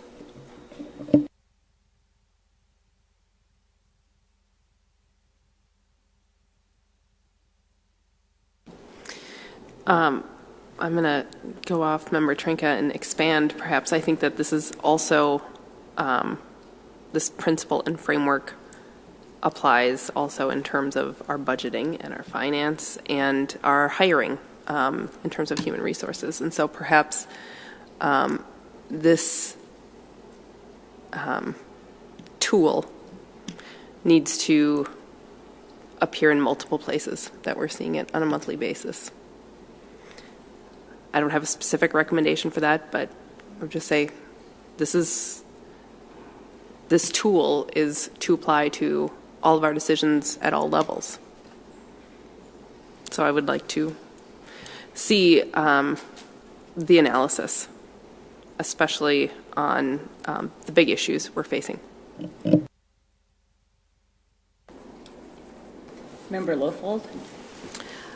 I too want to echo the concerns of Member Sandstead and Trinka, but I want to clarify. So when we want to monthly report at our educational committee meeting, are we talking about our buildings feeding back to us on comp ed use, or on where in their hiring or in their curriculum or in their testing or in their where they've used our tool? So I'm just I don't think we have to discuss at length tonight, but my continued work this summer would be with what exactly we want the education committee to report back on, and so we can make that work. And then the other comment I have is, like Member Oswald, it has left me because I was going to write it down and then I didn't. So if I think of it, I will turn my light back on. But I'm good. I'd like to call on Assistant Superintendent Starzecki. I just want to comment on the accountability piece that, from my lens and from the conversations I've had in the last year on this topic, I think the accountability piece is all employees and all layers of our organization. And so from the classroom to the school to the district level, what are we changing within our system to make this happen? And I think that's the true intent of the accountability piece. Also, when we did develop the plan to address the disproportionality in our discipline data, there was a plan to come back with quarterly reports with the board so you can see progress. And so I think a lot of this all ties together. Monthly might be a little bit too much, just because I'm not sure how much change will happen month to month, but it might be warranted. But I certainly think that's the intent of this work, is to bring back that accountability too. Superintendent Grunstead. Thank you. Assistant Superintendent Starzecki and I are on the same mind link as it has been for the last few years here, but we'll talk about that in a while. I just want to say that, you know, developing this implementation plan is deeper than a piece of paper being filled out. It's about changing a system. And we need to kind of take that in layers. We need to look at training our leaders first, and then working our way into our CITs and into our classrooms. But it's really designed to change the way that we think. I think of the tool for equity accountability as kind of training wheels for our decision making. It's a way for us to very purposefully, when we're talking about topics, to think through piece by piece, much like Doris was talking about when we were talking about that the POSA position, so that we do that enough, with enough decisions over time, that we automatically start thinking about those questions whenever we're making decisions. So I think that in the beginning, things might move a little more slowly as we're making sure that it's really getting into the depth of our administrative decision making. And so we'll probably start with some really big things. We're talking about the new curriculum for our English. That's a perfect setting for this decision. We can be applying that with our comp ed as we're doing our budget. We can be bringing that into our plan for disproportionate behavioral referrals. Those are some big pieces that we can make sure that we're putting those in place and really leading the way with that work. In fact, as we're developing the goals for me, for the superintendent evaluation, I ask that this be included as one of the goals, to show progress towards implementation of the equity framework, using this in at least 5 major administrative level decisions in the district. And so I think, as Amy was saying too, I think monthly it might be hard to show here's the progress that was made, or here's how we went this month. But I think quarterly we could show how it was brought into process, training that we'd done with staff, what levels we're getting to over time. And when the resolution calls for an implementation and accountability plan, I think all of those pieces are part of that plan that will be developed. As always, I appreciate the input that board gives, and that would be the implementation accountability plan is something that would come back to you. It wouldn't be something that just happened out there and you didn't get to see it. So I'm really excited about this work. It is work that we started about a year ago at this time. Started with a small meeting with some of us saying, who are the right people to be involved with this? How long is it going to take? And how do we get there? And I am so proud of everyone that was involved with this work. It has not been easy work. And I'm glad for the community engagement that has happened around this tool and around this process, and look forward to continuing to work together because it's really, at the end of the day, everything we're doing is about making a difference for our students, and especially those students who aren't experiencing as positive a journey as other students are. So this is really important to me and to those who have been involved, and I appreciate the board's support as we move forward on this. Thank you. I remembered what I wanted to comment on. First, I do want to just thank William Howes for his presentation. He was very clear in his presentation to us. He wrote this paragraph of acknowledgement where he was very clear about all of the input coming into this tool. So my question is this planned? So he has outlined, along with his work with the group he worked with, he has given us recommendations on implementation, on monitoring, and it's good stuff. It's not like we're just going to throw this away or not think that it's valuable. It's valuable because he collected it with the group. Right. So I'm just wondering if is this on our website? Is this on a board book where it's community can access it? Because it's worthy of your look, and we've all got it. And I just wondered if it's on the board book or how the public that. Why does this keep because she turned it off. Yes, it is on board book, and eventually it would be part of, as we develop a plan, that will be on the website too. But these exact documents are on the board book as backup. And the public And the public knows how to access that, or they'll figure it out if, right? It's easy. I mean, okay. I'm good. And then the other thing, and you could say no to this, but you were asked the question about who has contributed to this document, who are our community members, who are the teams, and you mentioned the groups of people represented, but are there members that we could see a list of the input on this thing? I think for transparency or just support, like here are these community people that have spent a lot of time developing and feeding in with William House and with our community, but we're never really seen a list of who they exactly are, and I just would love for that to be out there, and we would value that. Superintendent Grandstead? Yes and no. Some of the feedback was from formal groups, but I think the anonymity of the feedback is sometimes important as well. Some of the feedback was collected through anonymous surveys that went out, and when it comes back in, it's an aggregate, and we don't know who provided what answers.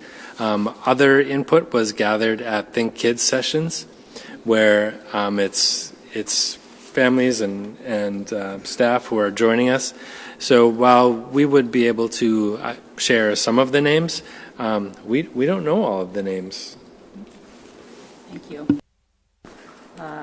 Member Oswald? Thank you.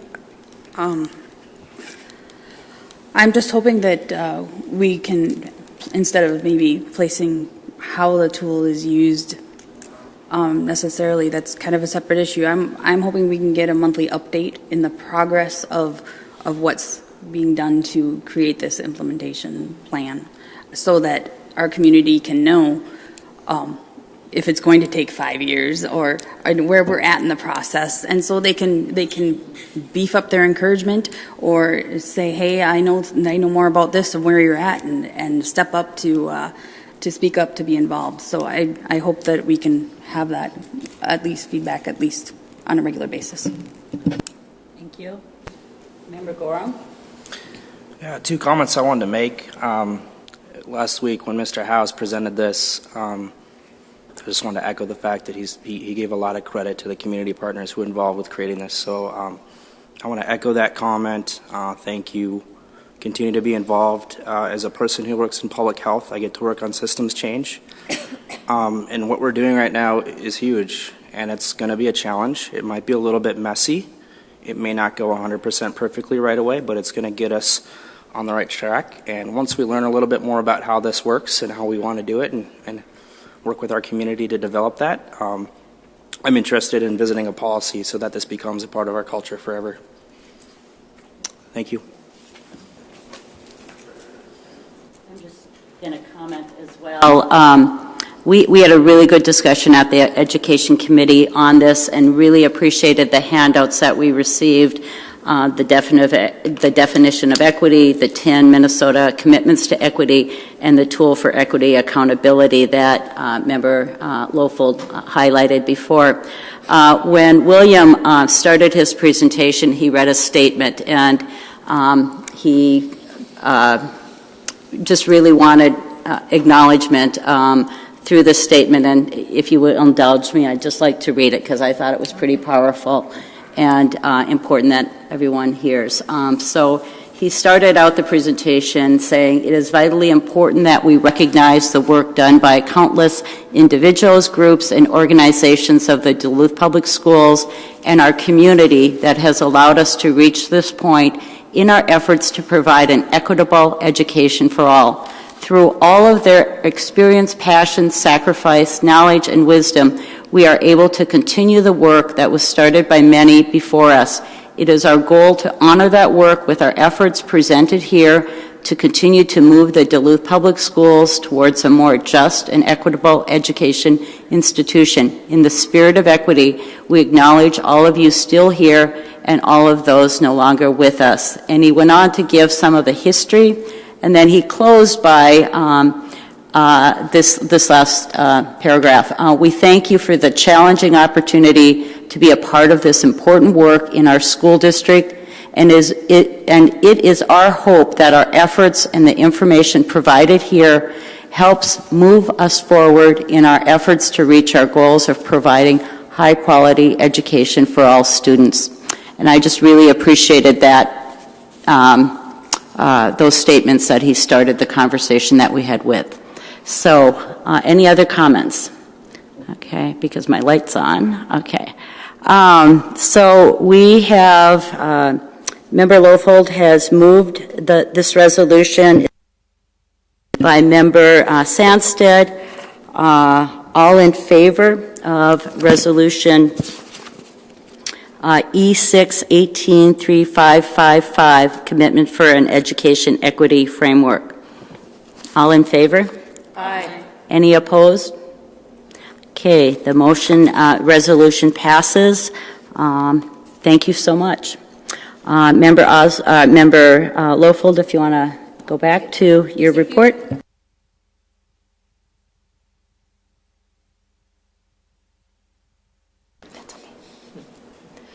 So I'll continue with the Education Committee report. We had 63 students graduating in this last 3 weeks and receiving their high school diplomas. We congratulate and we can applaud them. I'm not going to read all 63. Sorry. But we really appreciate them, and their names are listed and you can see them on the board book. But congratulations to those 63 students. It is recommended that the Duluth School Board accept and approve the data sharing agreements, access to the student information system to support district functions. So we have requests from the College of St. Scholastica's TRIO Talent Search. We have requests from the College of St. Scholastica Upward Bound. We have Lutheran Social Services, and we have Yes Duluth, which is the Duluth Workforce Development. Again, this is just recommending that we do that when we approve the whole committee report. We'll give that approval for that. It is accepted and approved, or suggested that we approve it. There are no education policy updates this month, but there is listed in our future items. This concludes the education report, and I move that we accept the Education Committee report of June.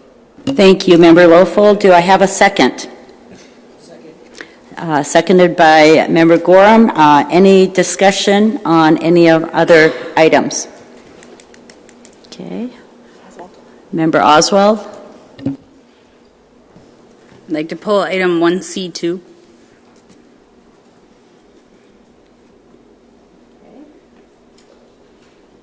Anybody else? Okay. Go ahead. Member Oswald. I'm not going to rehash our very detailed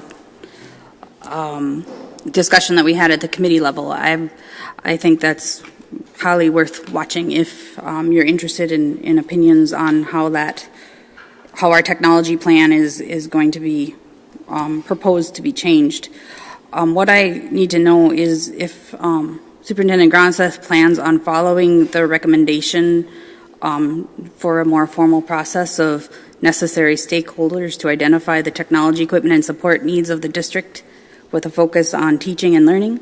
As recommended within Dr. Carey's presentation, he had a paragraph recommending that. And so either I want to know if you have plans to implement that, or if I need to make it a formalized motion so we can vote that it happens.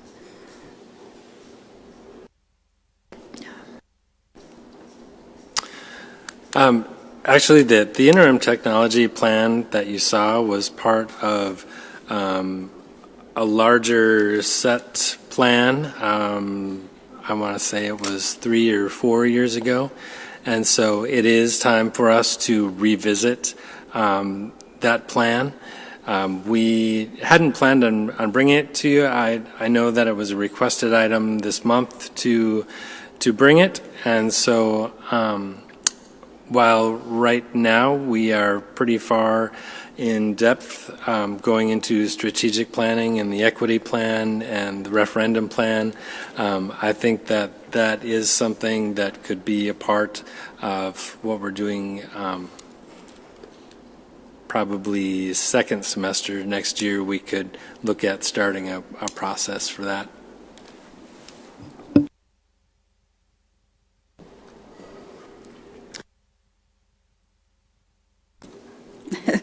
So then, is this going to be implemented as is without further input?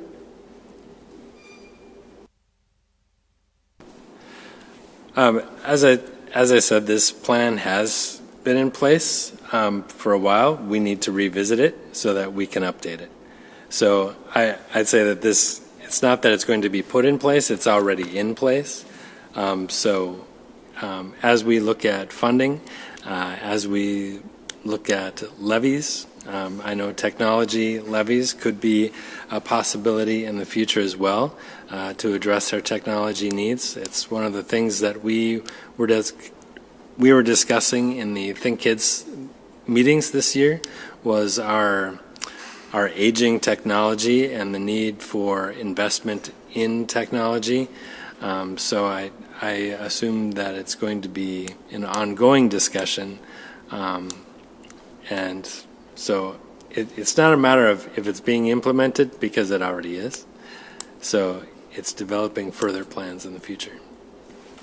Thank you.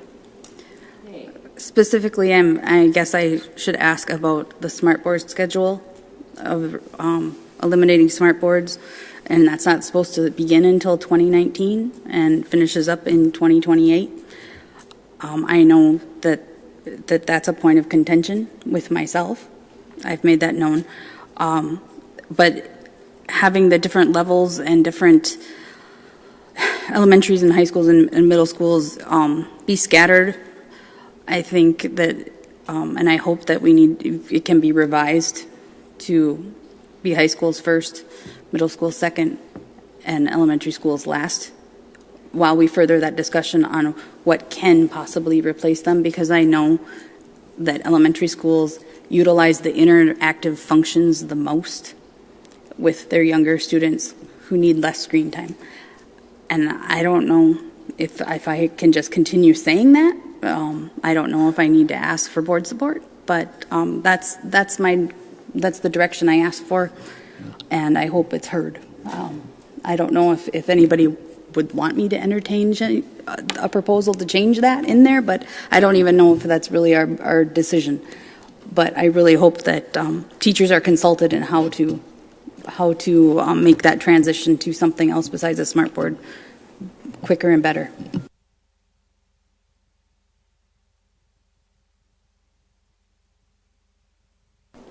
Any other comments? Okay, the Education Committee has been moved by Member Lofold, seconded by Member Gorham.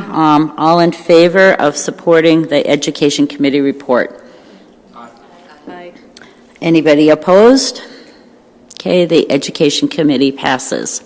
Thank you, and thank you for a very detailed report, Member Lofold. We are ready to move on to the HR Committee, and Member Gorham, if you can begin that. And thank you again, staff. Thank you, Chair Loeffler-Kemp. We will start the Human Resources Committee report.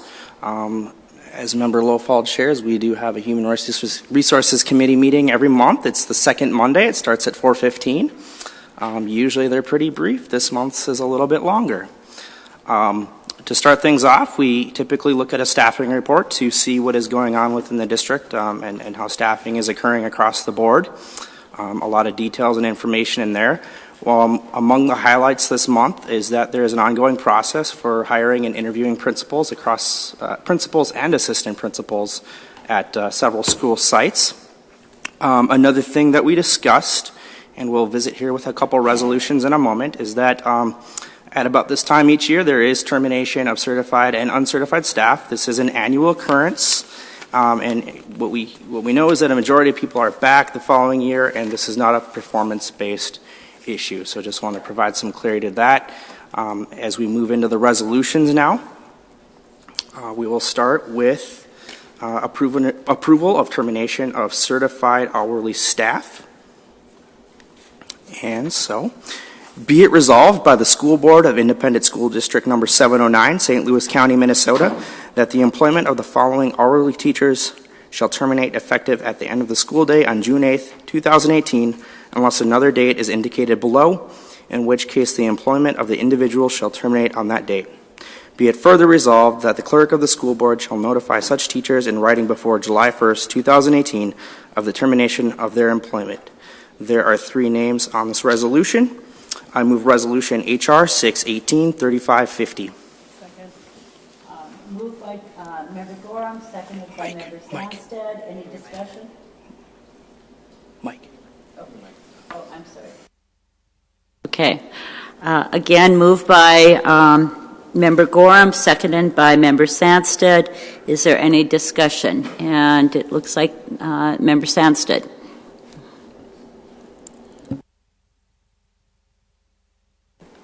Thank you. I just wanted to reiterate what Member Gorham said, that as the one who has to sign these letters, this is something we do on an annual basis, and it's based on seniority and contract, and we welcome back almost all these staff in August, but this is what we do in order to ensure we get all of our numbers right.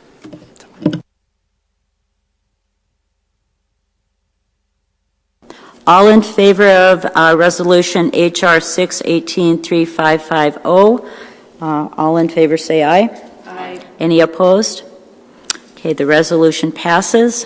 Go on to the next resolution. Member Gorham. All right, moving on. Termination of certified probationary, non-tenured staff. Whereas during the first 3 years of consecutive employment, all teachers in the public schools and cities of the first class are deemed to be in a probational period of employment, during which period the school board may renew or not renew any teacher's annual contract as the school board shall see fit. The term teacher includes every person regularly employed as a principal or to give instruction in a classroom or to superintend or supervise classroom instruction or as a placement teacher and visiting teacher. Now therefore be it resolved by the School Board of Independent School District Number 709, St. Louis County, Minnesota, as follows. The employment contracts of the following probationary teachers shall not be renewed, and their employment shall terminate at the end of the school day on June 8th, 2018, unless another date is indicated below, in which case the employment of the particular teacher shall terminate on that date. There are 2 names below. Be it further resolved, the clerk of the school board shall notify such teachers in writing before July 1st, 2018, termination of their employment. I move resolution HR 618-3551. Second. Okay, moved by Member Gorham, seconded by Member Sandsted. Any discussion? Member Gorham? Okay.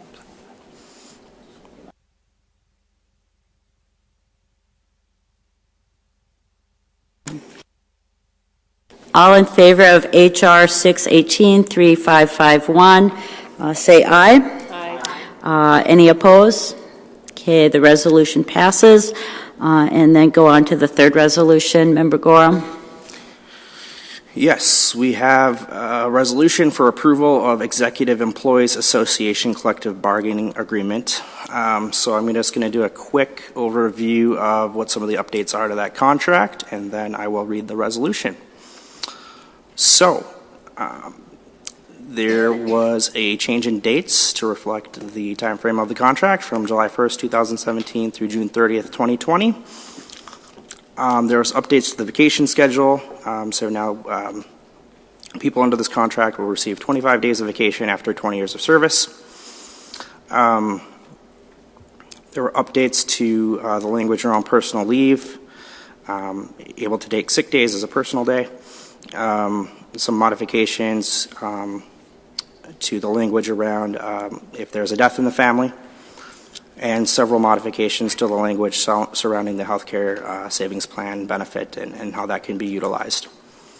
And of course, changes to the salary schedules, which are on page 17 and 18, and matches and mirrors what we're doing with other contracts across the district. So now that I have shared that, I will go read the resolution here. One moment, please. Okay. All right. Resolved by the School Board of Independent School District Number 709, St. Louis County, Minnesota, that the collective bargaining agreements between Independent School District Number 709 and Executive Employees Association, a summary of which is in the hands of all school board members, be approved and adopted for the period of July 1st, 2017 to June 30, 2020, inclusive, and that the chairperson and clerk of the school board be hereby authorized to execute said agreement on behalf of the school district. I move Resolution HR 6/18/3552. Can I have a second? Seconded by Member Wilfol. Any discussion? Member Stansted? Yeah, I am going to make a motion that we table this until next week when we have a budget to approve, so that we know what we're dealing with in terms of resources before we're approving any changes to our spending. Second.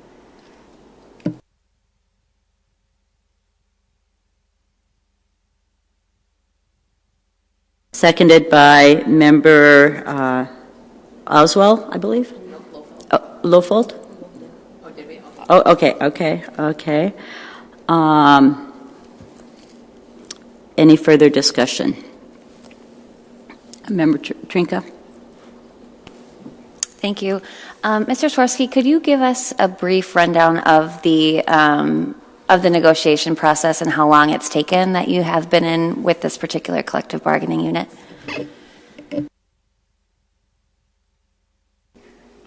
This past year, due to some other issues of waiting for the teachers' settlement, all of our bargaining units came up for this last year. Patiently, some waited longer than others to get through the process, but this is, I believe, the 9th out of 11 bargaining units. The 10th one will be the clerical group that you'll see next month, and additionally we'll probably have a final contract for you with integration specialists. So the parameters that were set by the board at that one point in time were 1, 1.5, 2, and 2 if we did 2 two-year contracts. We've done both. So we settled with the teachers, the principals, the directors unit for 2 two-year contracts. The other remaining units have been 3 years at the 1, 1.5, and 2%. I would have to tell you I understand about the concerns with the balanced budget and the dollars, but the district did negotiate in good faith with these bargaining units based on the parameters set by the board.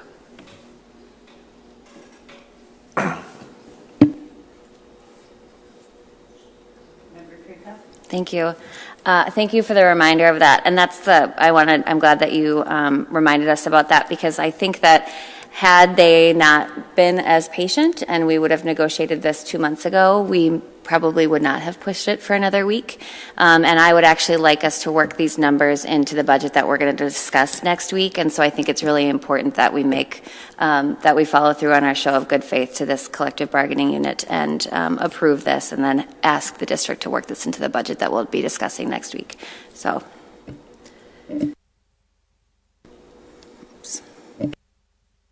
Any further discussion? Okay, so we have a motion on the floor to hold off until next week's budget discussion on this contract. So if you support holding it off, you would be voting in favor.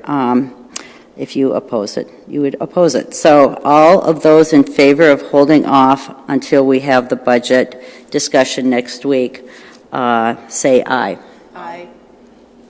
Okay, can we have a voice vote on that? So Member Gorham? Aye. Member Sandsted? Aye. Okay. And those opposed, say nay. Nay. Nay. Okay, do you have that, Member Sandsted? Okay, the motion fails. So we'll go back to the resolution on the table. Is that right? Yep. Yes. So Member Gorham made the motion. It was seconded by Member Oswald.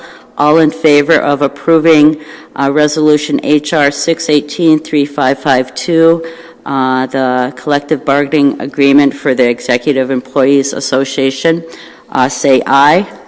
Aye. Opposed? Nay was Member Gorham. Anybody else? Okay. Resolution passes to approve the collective bargaining agreement. Thank you. Now we'll go back to the other items on the HR committee. Right. Okay, so I'm going to put you back on there. So we've got 4 more items, and I just need to clarify they are action items. However, they're not tied to resolutions at this time. So I need to understand all these items. If we go through them as informational, are we approving them formally, or are we waiting for a resolution at another time?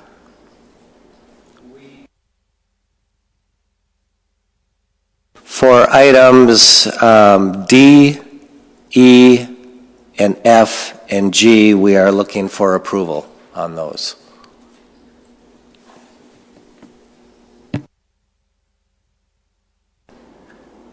Just to clarify, that would mean taking action on those.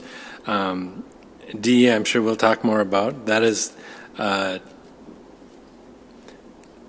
it would be affirming the creation of a position, not posting and filling that position. It's approving a job description.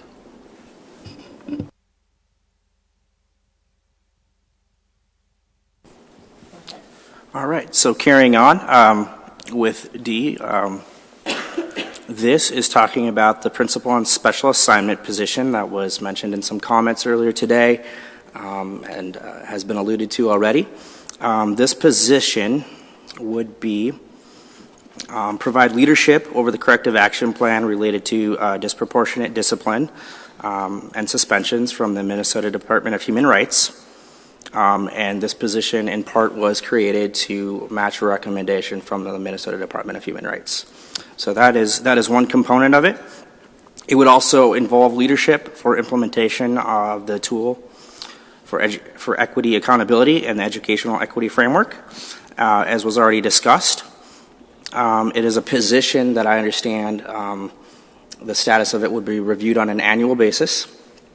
And we had discussion in committee about the various elements of adding more administrative staff, and also discussed the need for budget appropriation for the position. So that was our discussion at the time.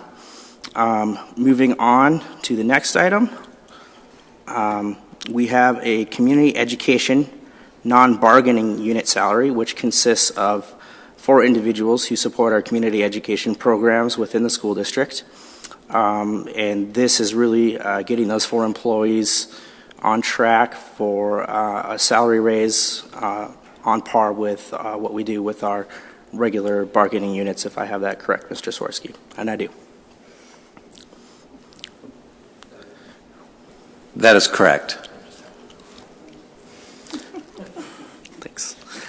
The next action item is approval of the new assistant superintendent contract, Jeffrey Horton. It is an individual contract. It would be effective July 1st, 2018, and run through June 30, 2021.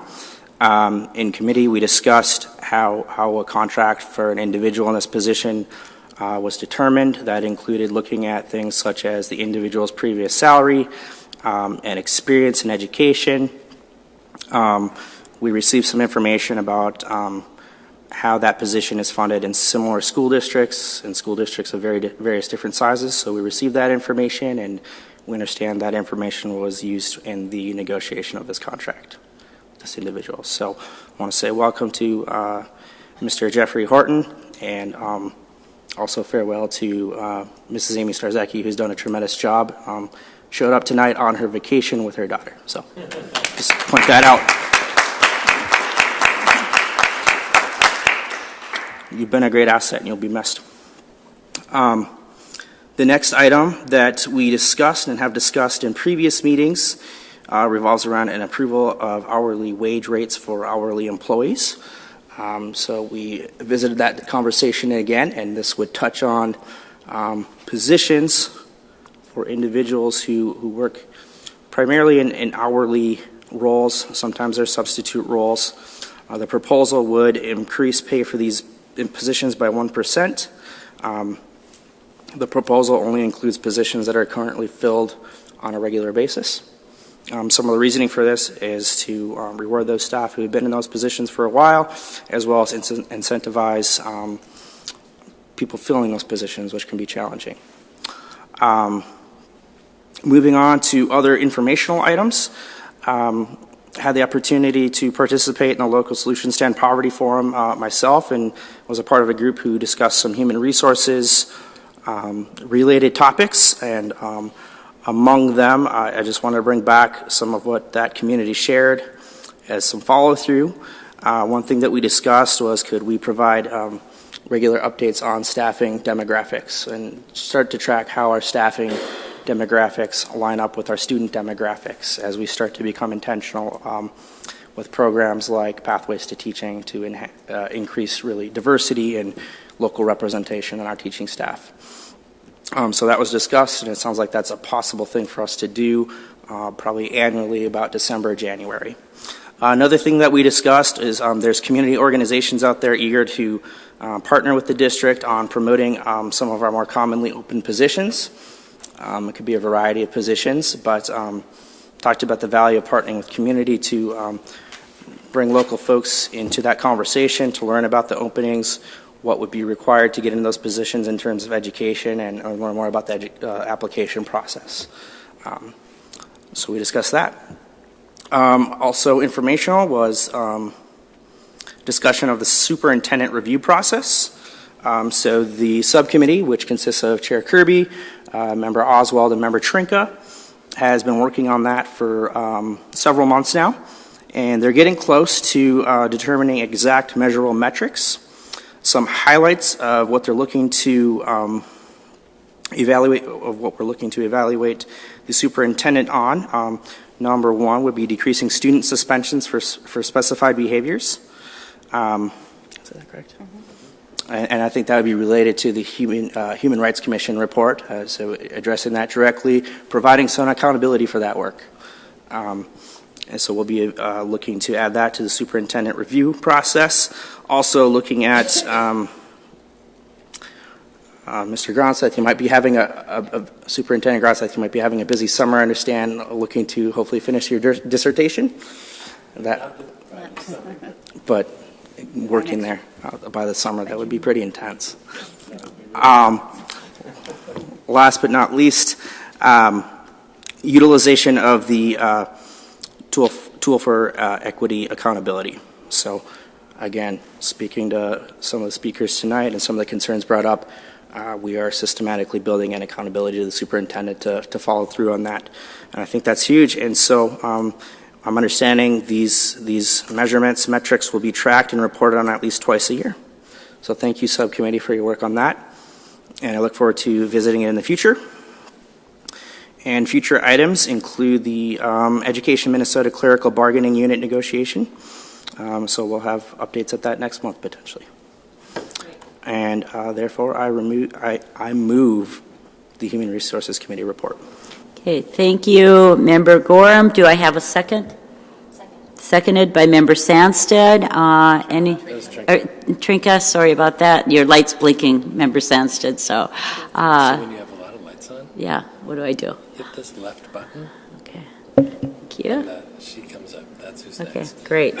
So seconded by Member Trinka and Member Sandsted. You are up for discussion.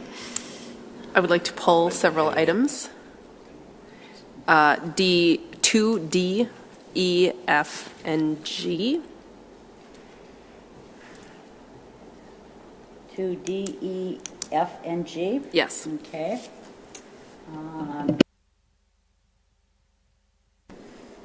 Item 1.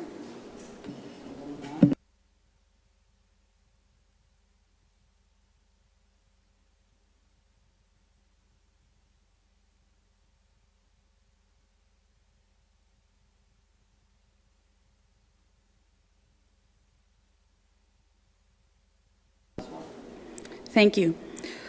I had neglected to notice this during our committee meeting, Mr. Swirsky, but I noticed our facilities manager, Mr. Spooner, has been reclassified, and I would like to understand what that means and what kind of change in his weekly pay that amounted to.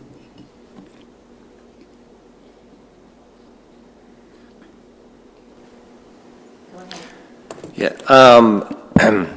Prior to Mr. Spooner's promotion to the position of facilities, Carrie Leiter was on an individual contract with that program, and in that individual contract, his salary basically was at, I think it's step, let's see.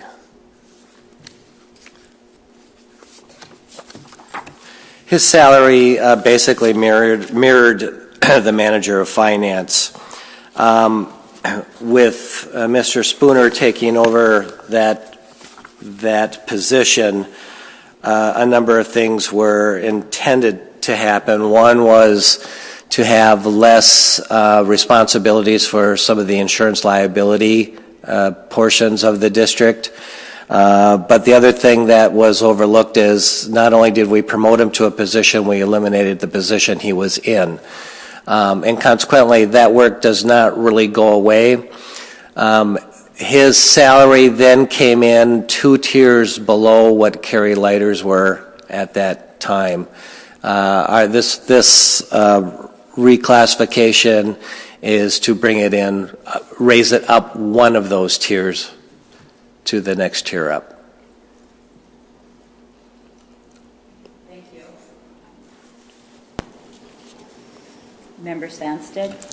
Yeah, just to follow up on that, do we have some sort of framework or structure for the length of time it's going to take to get to the next level?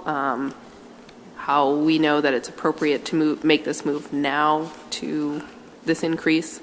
Is there some guidance that you have? Well, if I would be frank with it, I would say he was placed lower than he should have been at that time. We do band and grade these positions, and there is some subjectivity to it and a little bit of stretch between steps. My personal opinion is maybe it did not need to be at the same level as Carrie Leiter's, but it did not need to be that low when he was initially set there. I would go into some personal issues, and Dave, if you don't mind. I think at the time that this was offered to Dave, he was facing some health issues at that time and needed to go off for some treatment for those health issues. And there really wasn't a lot of conversation over where he felt he should have been at that time, and I think that's another thing that contributed to it.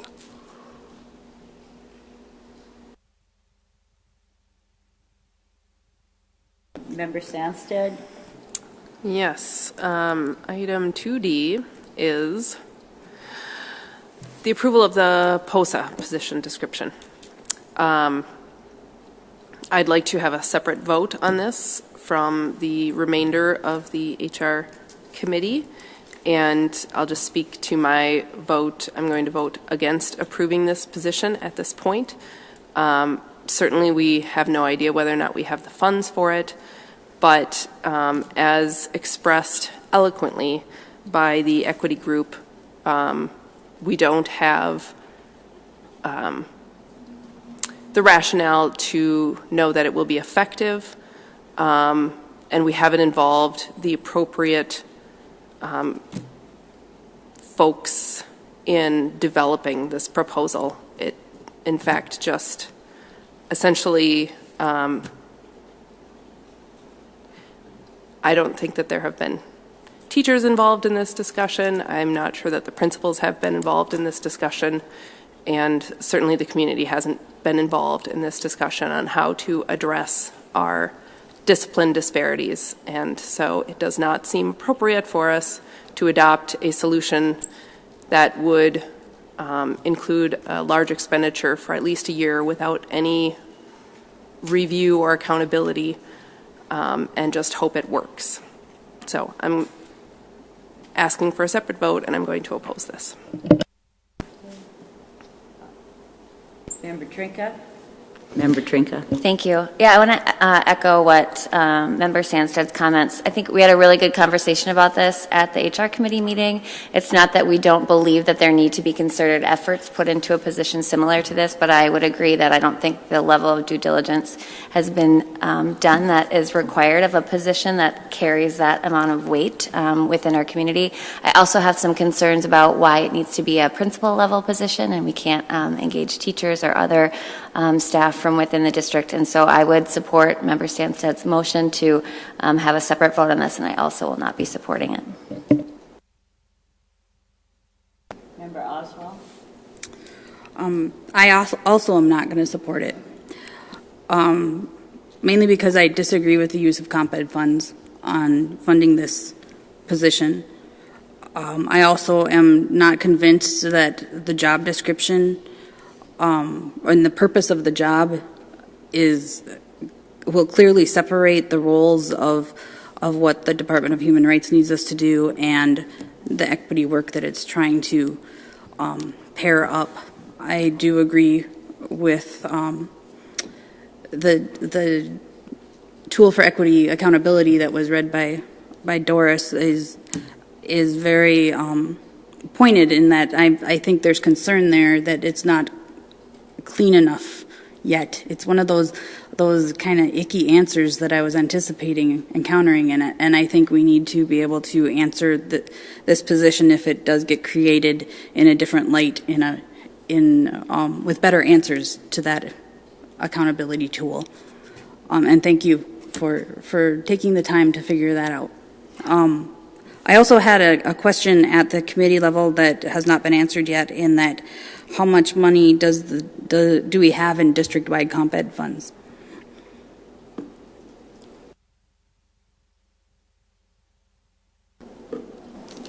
Superintendent Grunstedt? I don't have those figures with me, but that will be part of the budget that comes to you as we go through the full detail of the budget. I will say that I heard the responses about that funding in the committee meeting, and we had planned on going towards more Title II, which is staff development, because that is really the focus of this position, is working with principals and other staff to change some of our practices.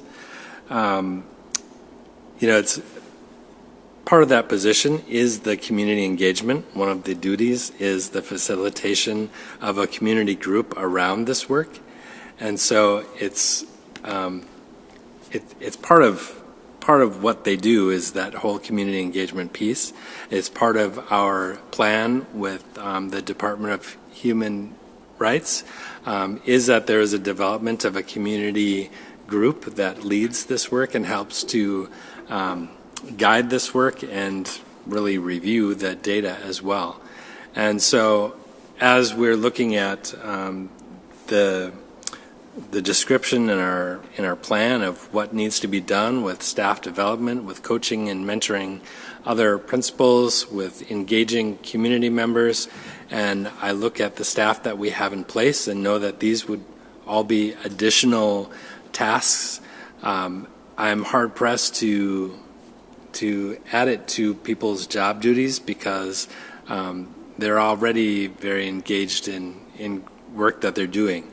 It is all interrelated. That is why I pulled in the equity piece to the job description, because I can't see the equity work being separated from what we're doing with our plan for disproportionate behavior. While I see that there are separate pieces to it, they are so intertwined. That is why I included both of those in that piece. Member Loeffel? So I appreciate all of our conversation on this topic. We haven't had a lot of time with this assignment, and I think that's where some of us are getting stumbling about.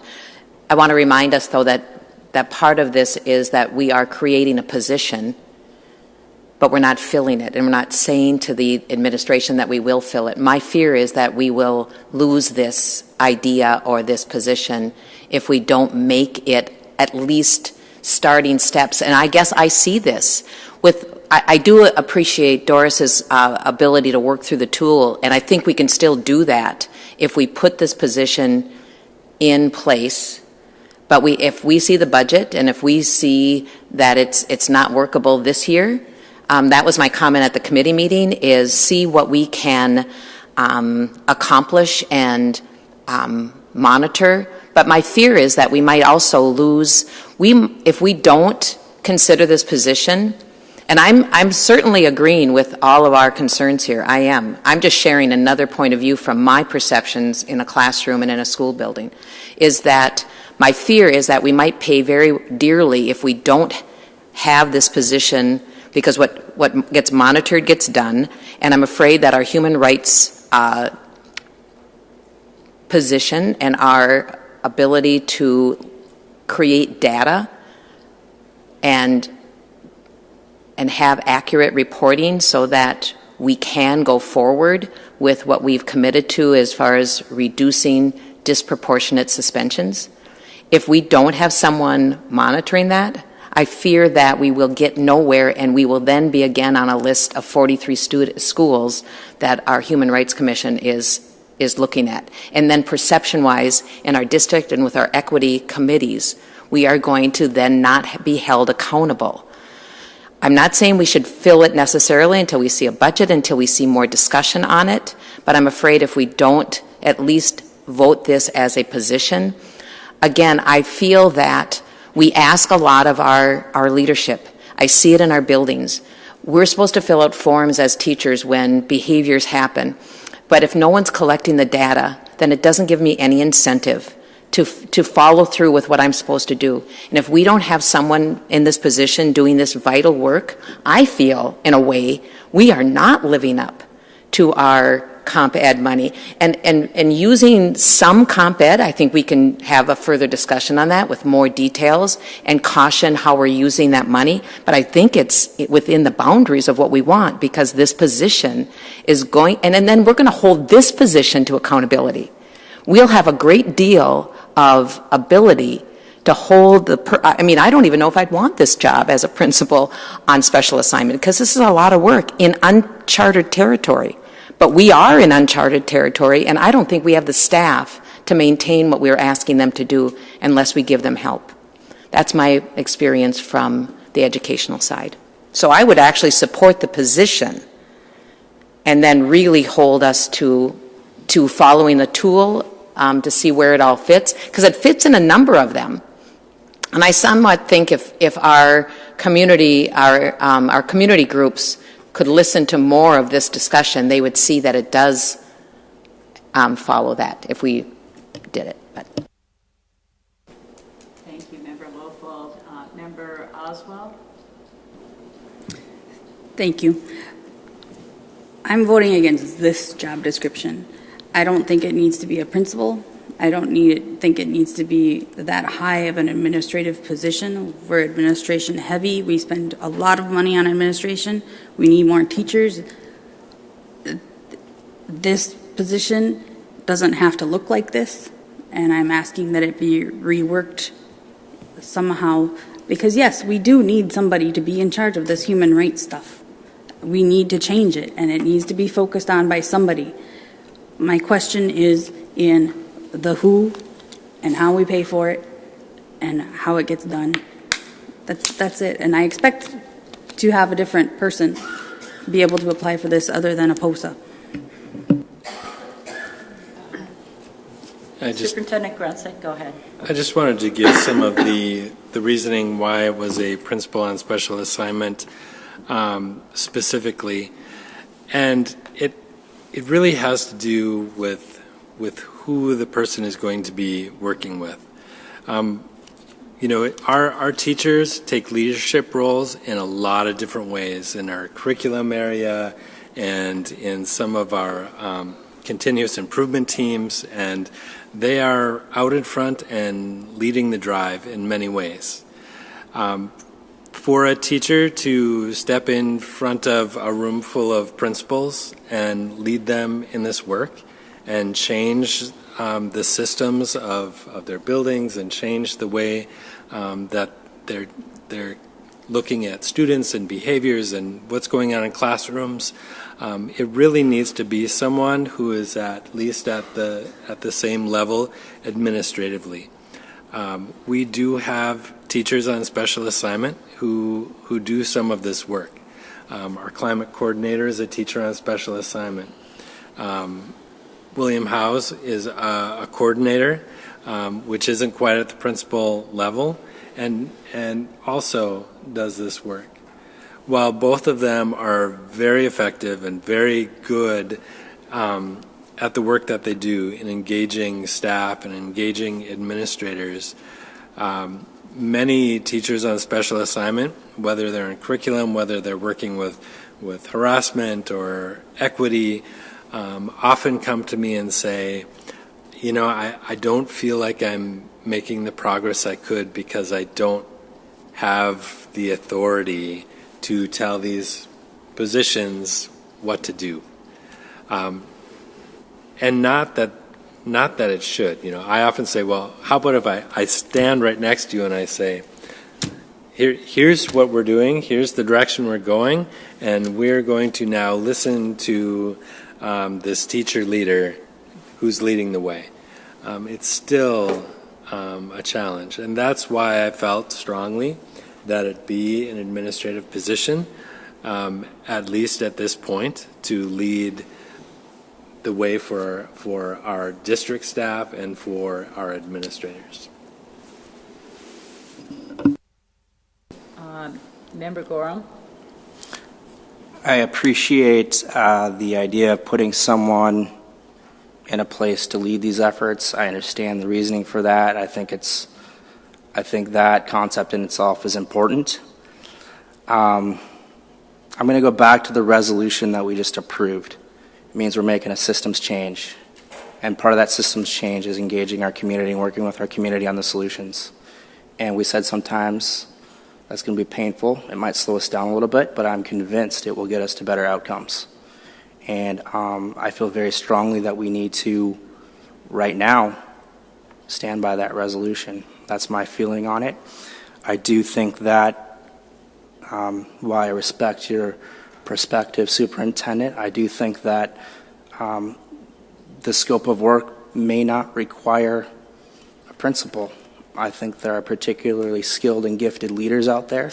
I also think that it could be a person in a role that, you know, they have tasks and responsibilities delegated to them, and the leadership comes from the individual who delegates it.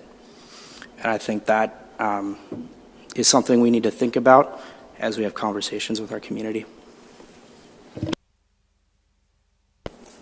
Member Trinka? I'll make this quick because it's 9 o'clock and we still have a whole nother report to get through.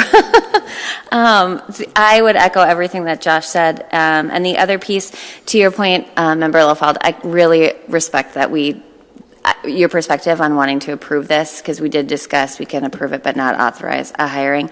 But I think we need more community engagement on the writing of this job description. And so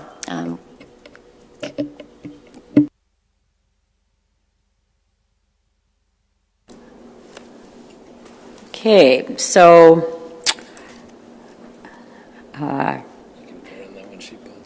Or unless you want to go through that. no, I think we want to vote on this one and then move on. The approval of the POSA position, motion by Member Sandsted take that back. Okay. Can I have a motion to approve the POSA position description? Is that right? No, I'm sorry, what am I doing? Just pulled it for a second. A separate vote. Okay, so all of those in favor of approving the POSA position description, say aye. All of those opposed, say nay. Nay. Okay. the position, the approval has failed. Okay, number E. Do you want to go with that one, Member Sandstead? I do.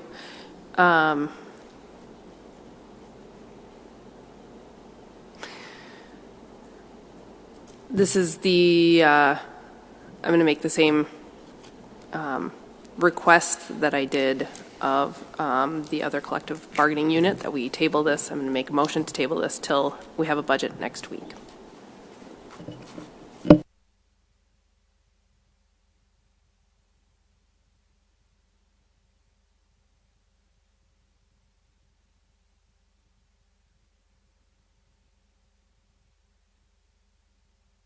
Floor, a second by Member Gorham. All in favor of doing a separate vote? No. Sorry about that. Okay.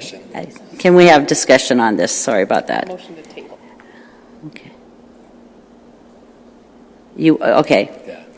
I'm sorry about that. Okay, so we have a motion to table the approval. Do we have discussion? Okay. Member Oswald, sorry about that. Okay, go ahead. Thank you. Well, I strongly agree with Member Sandsted's reasonings. I am going to be compelled to vote for this because I don't see how we can hold these people hostage just because of the timing of their contract and the approvals of their raises coming before us. That's not appropriate to me. Although I'm having a real personal struggle with voting for it because I want to be budget conscious, but still the individuals listed in here are just getting our board parameter raises, and we had authorized that prior to knowing what our budget was anyway. So I feel the need to follow through on that commitment.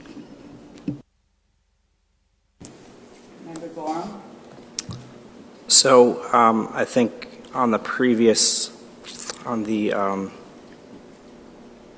other contract we discussed, I think it's important for me to share my reasoning on this one as well as that one. And I am conflicted as Member Oswald is. I don't want to delay approval of this. I want to be respectful of the bargaining process. However, I feel a greater responsibility and accountability to our community and our budget. And I feel I need to understand that before I can vote.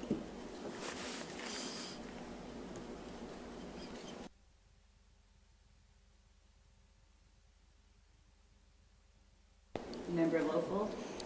So can you give me some feedback on the fact that we're approving the community ed non-bargaining unit salary because they're not a part of any bargaining unit that we've been in bargaining? And then my second question would be, then why haven't we moved to take care of their salary increases like a month ago or so? Or that's okay. Let Mr. Sikorsky answer. The intent at that time, we thought we'd be bringing the integration specialists before you, and they used to be part of the non-bargaining group that included this group. So they would have been separated, and we thought we'd be bringing the integration specialists with their new contract, and then we were including these at this time. That contract is, we're not complete there, so we're anticipating next month for the integration specialists. But because this is the end of the fiscal year, going back in terms of whatever would be retro, we did bring this forward at this time. Again, I don't want to minimize a dollar's a dollar. I'm not saying that. We're talking about 4 individuals here, though.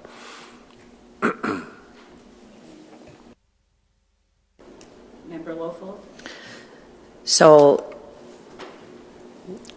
we moved to go ahead with our clerical because they were in negotiations and in good faith, and I feel like these are individuals that also just are falling at a bad time necessarily, and that this is going to be their raise. It's been pretty clear that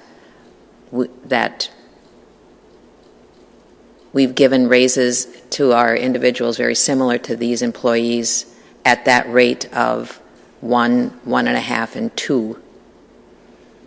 These are non-bargaining employees, so they will not they will not come and they don't have an ability to come to the negotiating table with you, right? That's correct. Yep.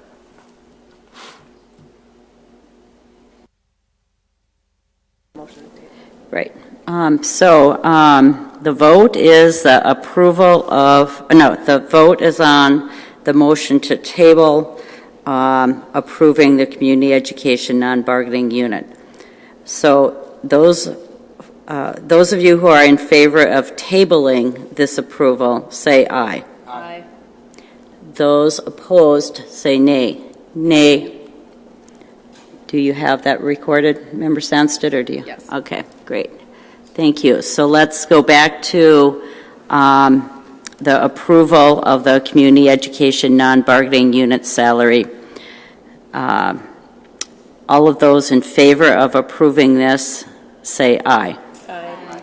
Those opposed?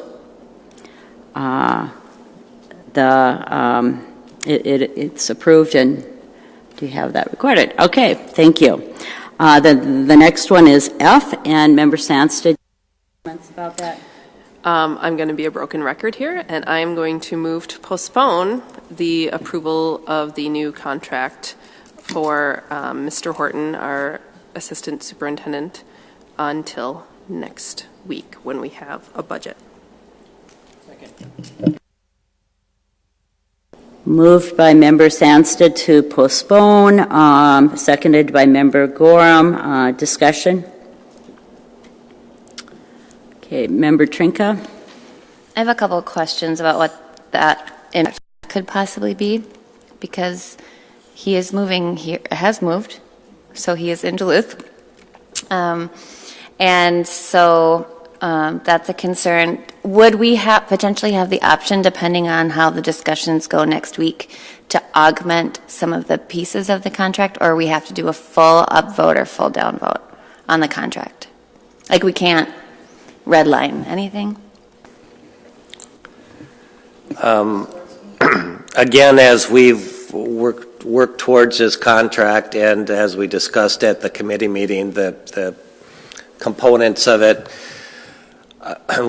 stepping back and just saying you're bringing a new administrator into a district, and the one thing you want to do is, with a new administrator in an important role, is ensure that they feel like they have the support of the board. I don't believe it would be helpful for the school district to and essentially hold him hostage to a budget proposal. And again, I understand Member Sandstedt's concern about not having that information we hope to have at this time. But it's always nice to go into a new administrator with the full support of the board, or at least the majority support of the board.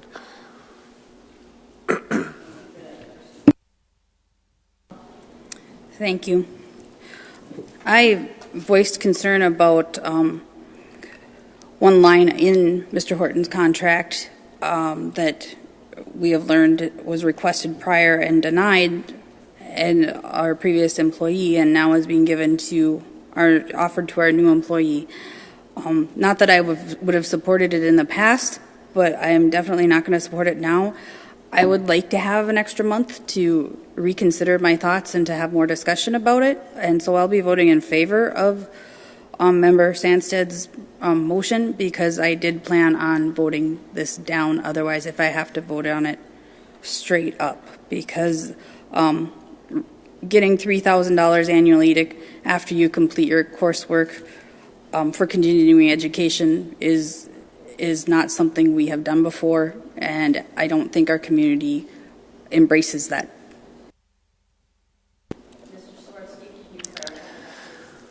I want to emphasize these are individual contracts and they're negotiated individually with people about what their requests are and whether they're accepted or denied. It's true that there was a request in the previous contract, which was approved by the board, however, for the same time period that we are going forward on this one. So we did have an approval for the previous assistant superintendent that did not serve those upcoming 3 years.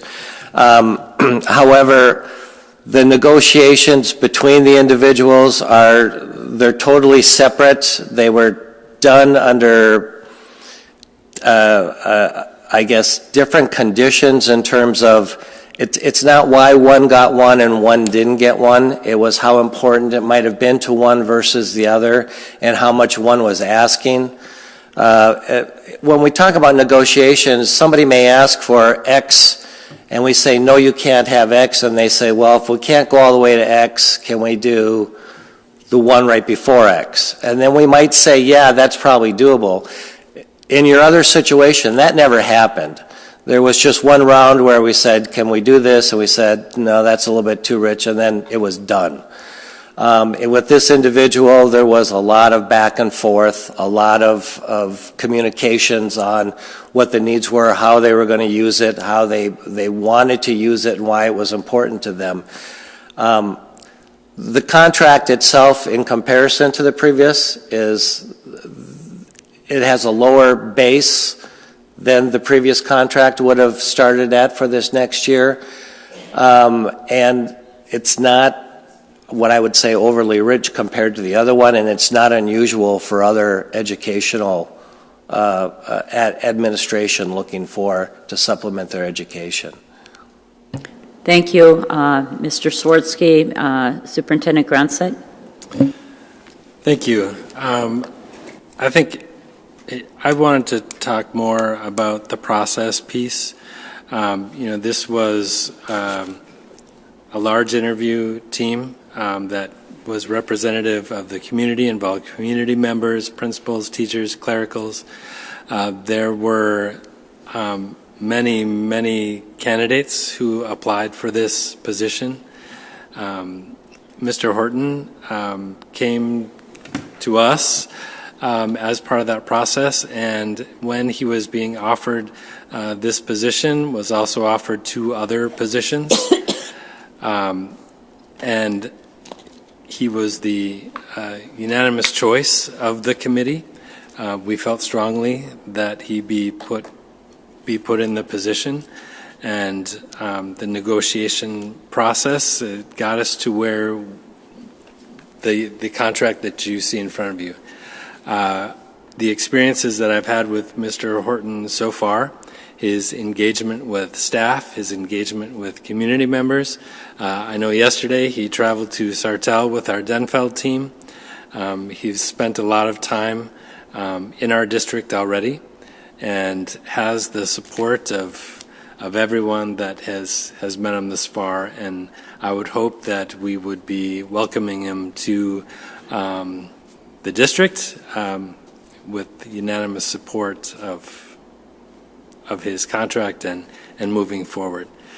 He's coming to work again tomorrow, and so although he has not officially begun, he has fully invested in our community.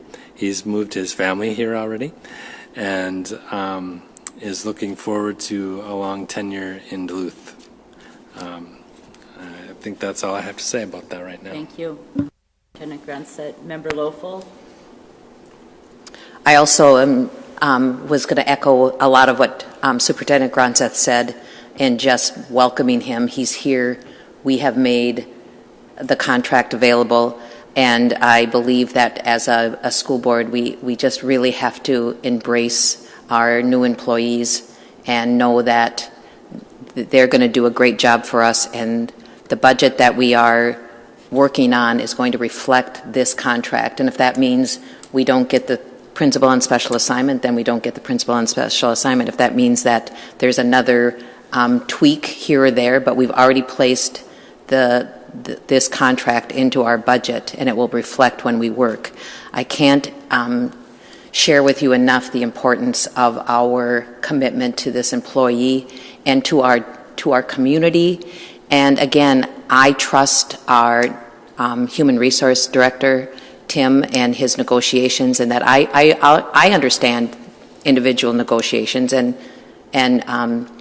Mr. Horton is a good negotiator, and he came to the table with confidence and placed in our hands what he thought he could do, and we're going to expect his performance to be there, and it was not that much out of line by other districts our size, and so I'm going to support the hiring tonight of Dr. Horton.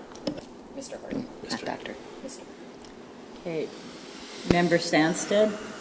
Yeah, I certainly want to echo the welcome to Mr. Horton, who comes at a challenging time, and we welcome him, and I know he'll be up for the challenge, and I expect that as an administrator, he would want his board to be responsible and making informed decisions based on the hard facts in front of them. And without hard facts, we can't make good decisions.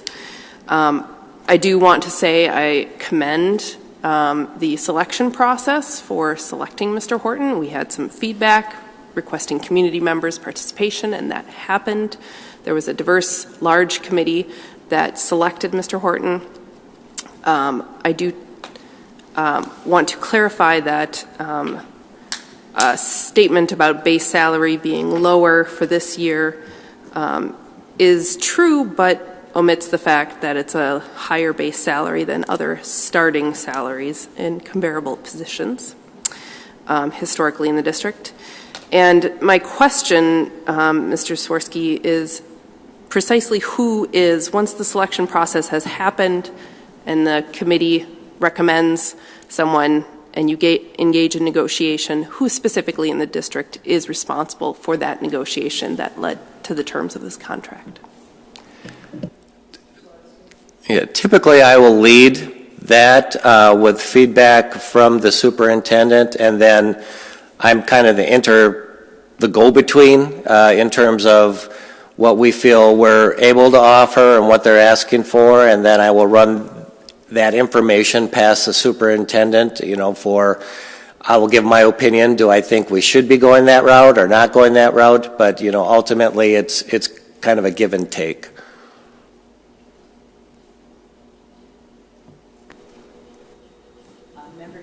Thank you. I'll make my final comments brief.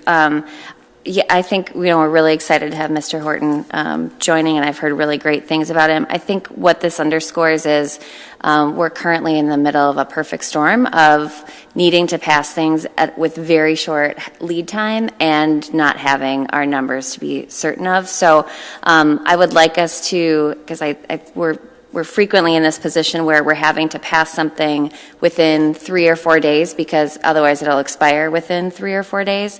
And I really want to urge the administration and leadership to push so that we can start having these conversations sooner, recognizing that that you have a board of people who look through these and who are really looking for answers. So certainly I support him coming on board. I think we're kind of in a tough position now because he's here and he's already been working. And I do want him to feel welcome when he comes here, but I think this could have been avoided if we had had this conversation sooner.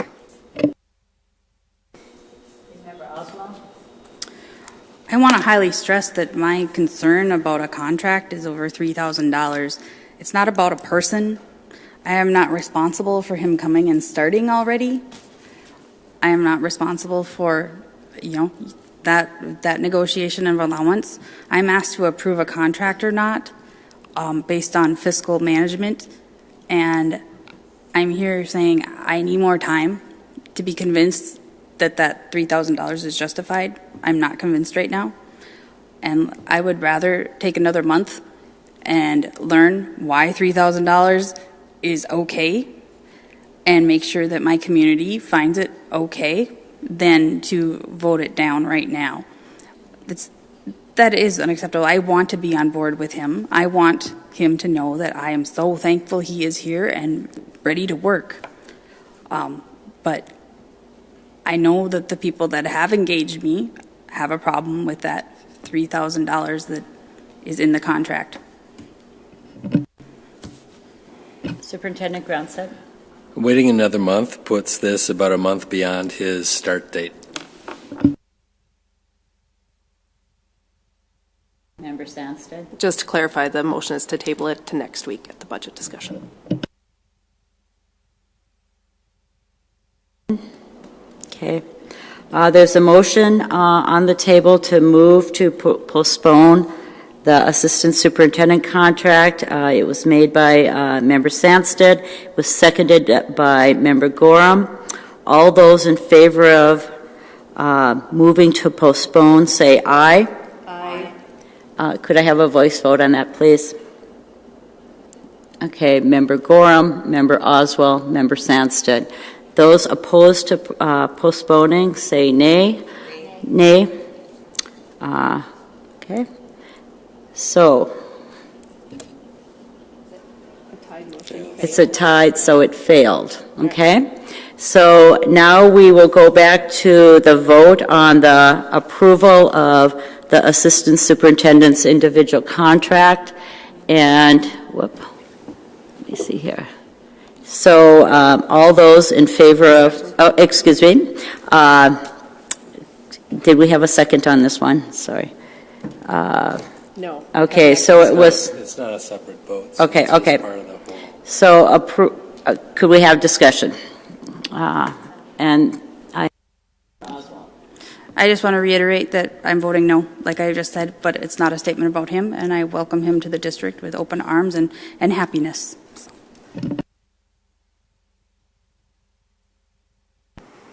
And I'm going to vote in favor, and in also statement of welcoming Assistant Superintendent Horton, but reiterate my concern about the negotiation process and the budget.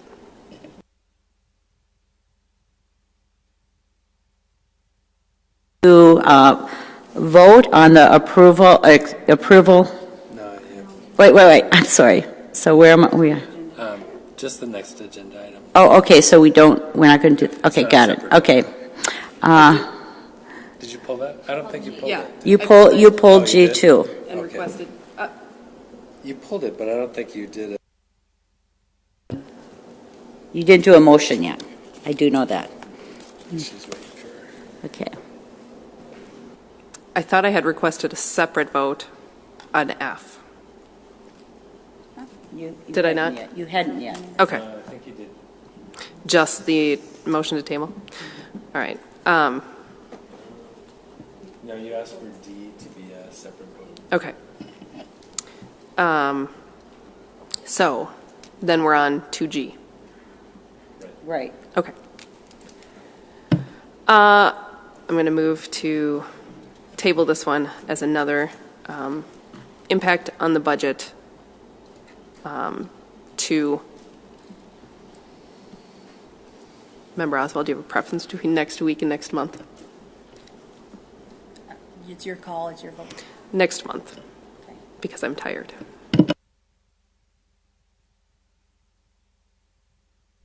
Second. Okay, seconded by Member Member Lofold. Any discussion? Member Trinka? Nora and I are just standing on opposite sides of the river tonight. Can you remind us what the total cost, financial impact of this raise would be to the budget, and where we're at with some potential financial offset? Some other potential financial offsets from some other programs that we're looking at modifying based on use. Excuse me. I believe the cost of this was right around $5,000, somewhere in there. Some of the things we looked at is the lunch program in terms of we budgeted, I believe it was like $30,000, and maybe we've used half of that, I think. And yeah, so I mean, it is possible that we could even still maintain that lunch program and pay for this, provided that usage of that lunch program did not increase. Any other discussion? Member Trinka? I'll make this brief, but I supported this pay raise last month, and we had a very brief discussion about it this last week. So I'm guessing that people know where they stand on this. I think that as we're doing our budgets of the district, these employees are also doing their family budgets, and I think we need to quit kicking this can down the road. So I would move that we just vote to approve it and move forward. There's a motion on the floor to move to table or postpone definitely, right? Till next month? That's postponed. Okay. So motion by Member Sandstead, seconded by Lofold to table. All in favor of moving to postpone definitely, say aye. Aye. All opposed? Okay, so Was that 5? 5. So that postpones. It postpones it. Okay. So we can now go back to the HR committee. Thank you for your patience on that one.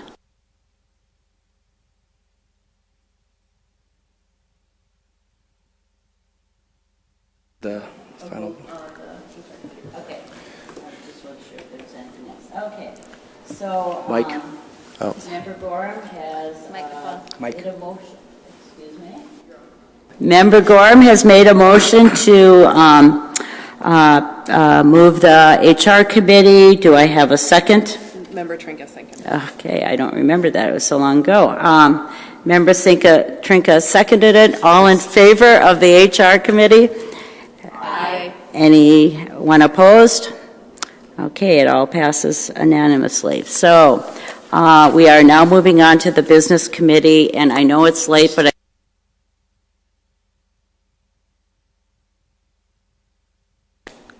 I just want to be clear on letter F. Was there a separate vote on that, or no? So it passed with the committee, with the whole, okay, agenda. Got it. Thank you.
I'm going to call the recess back. I don't know what the actual terms are, but we are back.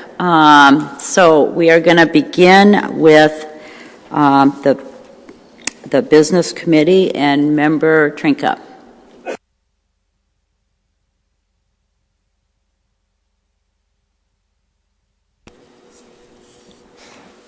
Thank you, Member Loeffler-Kemp, and thank you for your patience with technology tonight. I applaud you for figuring out that system.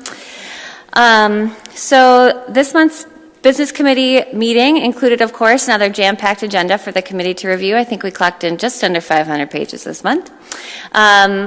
This report is going to be quicker than normal due to the fact that at our meeting last week, we did not discuss financials or the budget due to incomplete information on the 2018-2019 budget. The board, as was indicated earlier, will be meeting next week, both on Tuesday and on Thursday, to look over updated financials for approval ahead of the end of June per our state requirements. We will continue to work on updated financials until the board is 120% confident in the accuracy of the numbers to ensure the best financial position for ISD 709 and the students and families we serve.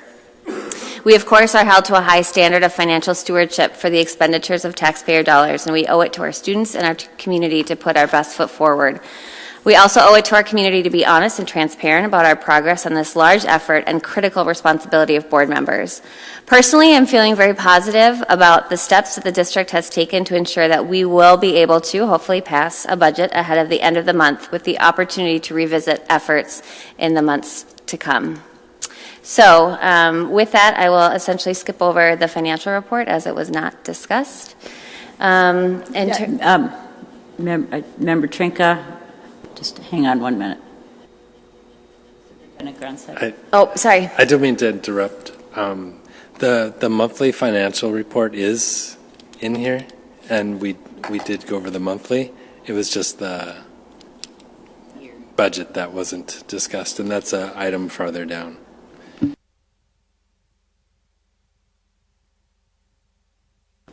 Oh, we did discuss it, but not in any great detail. We didn't have any bids this month. RFPs, we had RFPs for fueling for the district-wide vehicle fuel requirements, and so we're going to recommend that we move forward with the bid from Holiday Station Stores due to safety concerns for the drivers that were pretty well articulated by Mr. Spooner. So thank you, as always, for enlightening us as to how these different processes work. Bart and the IT team brought us a quote for PRI circuits, DID services, and other calling services, and again walked us through the process for how they identified those numbers. So we'll be moving to recommend that we move forward with one of those bids. In terms of policies and regulations, we did read through two new policies, but it was the first reading, so we'll be going over those again at our next committee meeting in July, and to follow in the leadership of Member Lofald and Member Gorham. The Business Committee meets the second Tuesday of the month immediately following the HR Committee, so we'd welcome participation. Contracts, change orders and leases. We received a contract for online educational products and services, and also some positions with the Duluth Community School Collaborative and Duluth Public Schools for collaborative positions at Myers-Wilkins Elementary and at Denfeld High School. We had a brief discussion on, oops, I lost my page, on a contract with an entity to work with us on bond refunding. And then we'll move on to the resolutions. As always, we move forward with the acceptance of donations, and this month we had a couple of donations that a number of donations, for a number of different programs at Congdon, Denfeld, East, Homecroft, Laura MacArthur, Ordine East, and Piedmont. So it was a busy month for donations, and as always, we're really grateful for folks for their donations. I'm going to start over with the resolutions, and we're just going to read through them. My apologies. Let's see. So first is resolution. We got to put these on the B-18-3558. Let's see, and that is acceptance of donations to the Duluth Public Schools. Whereas Minnesota Statute 465.03 requires a school district to accept donations by resolutions expressed in the terms prescribed by the donor in full, and whereas acceptance of the donations in accordance with the donor's terms is in the best interest of Duluth Public Schools, now therefore be it resolved that the Duluth Public Schools does accept the below described donations from said organizations in accordance with the terms set forth herein. Be it further resolved that the Duluth Public Schools wishes to extend its grateful appreciation to these various individuals and organizations. Okay, the motion was made by Member Trinka, seconded by Member Sandstead. Any discussion? Okay, just a minute here. I just wanted to make a quick comment. This is 2 pages plus of donations, which we're always very thankful for, how much support we get from the community and organizations. I really wanted to shine a light on the very last one, which was an anonymous donation to cover all unpaid lunches at Piedmont. So I'm really appreciative of whoever that was to do that, because if this is not done, then those go to collections, and people, families who are having a hard time already, are faced with that as well. And I really admire that. Thank you. Okay, all in favor of the resolution B6-18-3558, acceptance of donations? Aye. Anyone opposed? Okay, motion passes. You can move on to the next resolution. Member Trinka?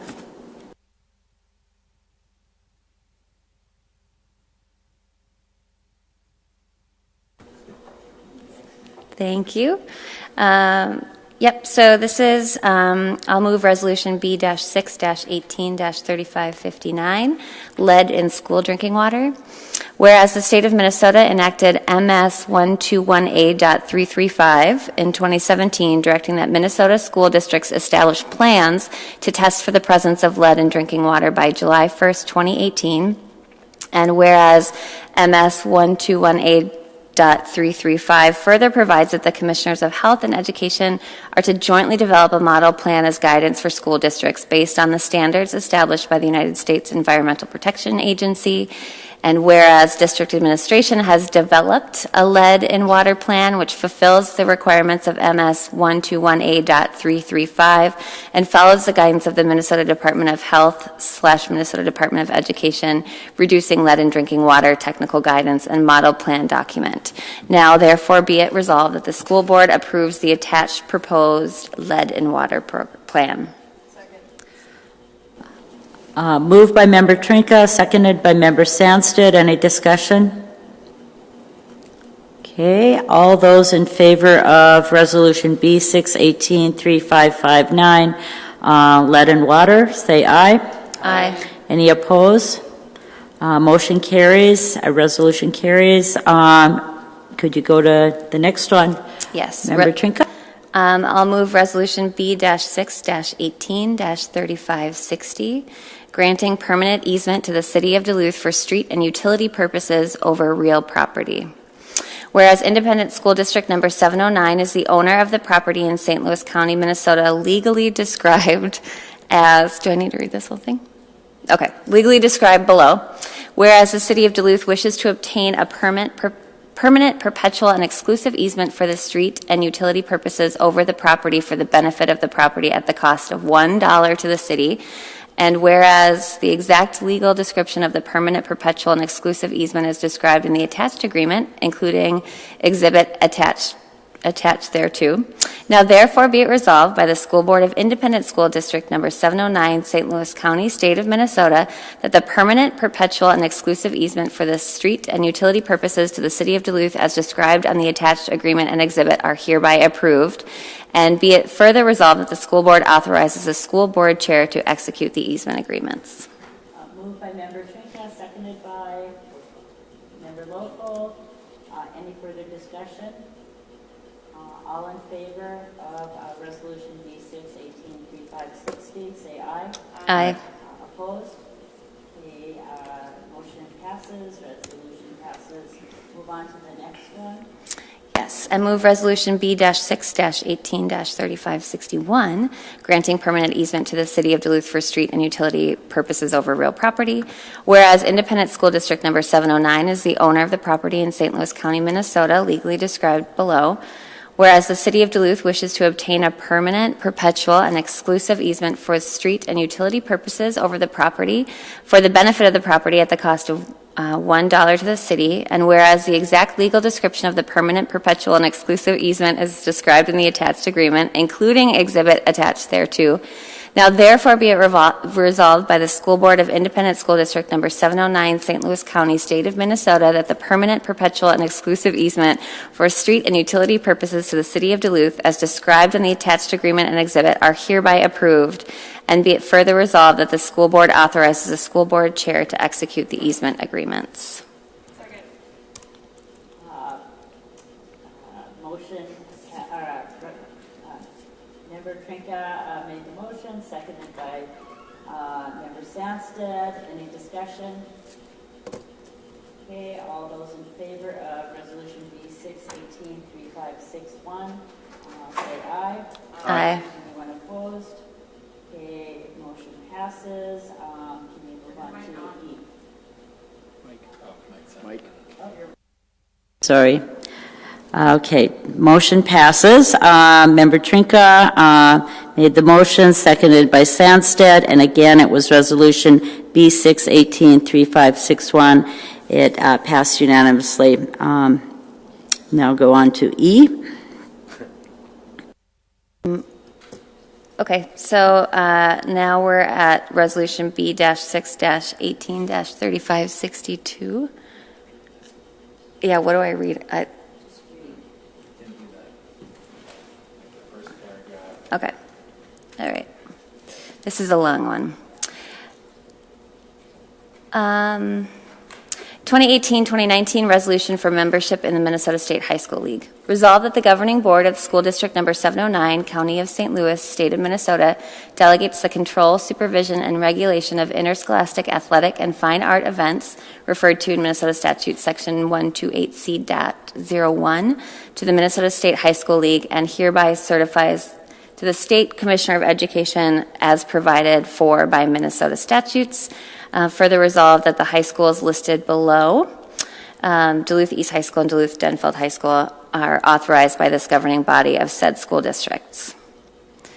So I move Resolution B-6-18-3562. Moved by Member Trinka, seconded by Member Sandsted. Microphone. Moved by Member Trinka, seconded by Member Sandsted. Any discussion? Okay, Member Lofold.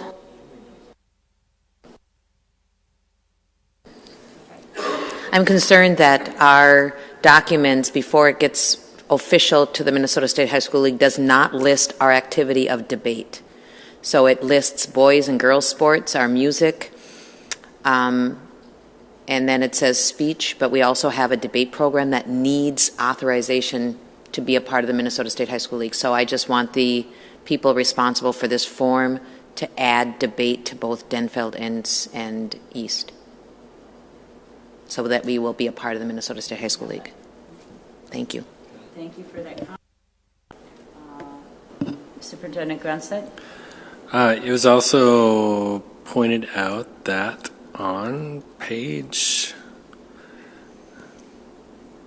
there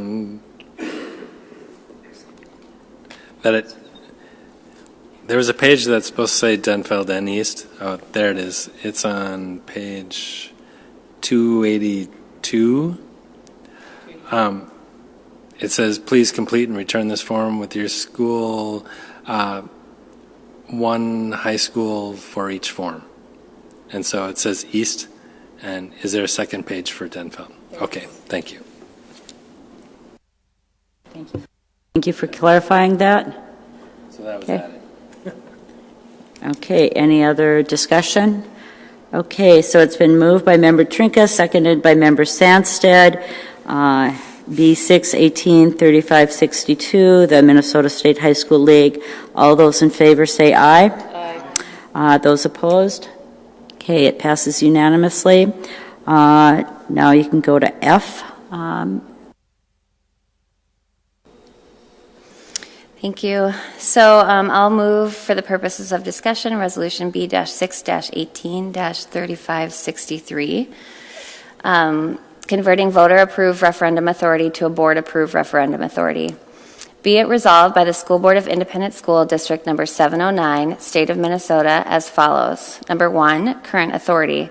The district has a current voter-approved referendum authority that is estimated to be $371.78 per adjusted pupil unit for the fiscal year 2019 after the local option revenue subtraction and after preliminary adjustment by the Minnesota Department of Education in compliance with Minnesota Statutes Section 126C.17 as amended.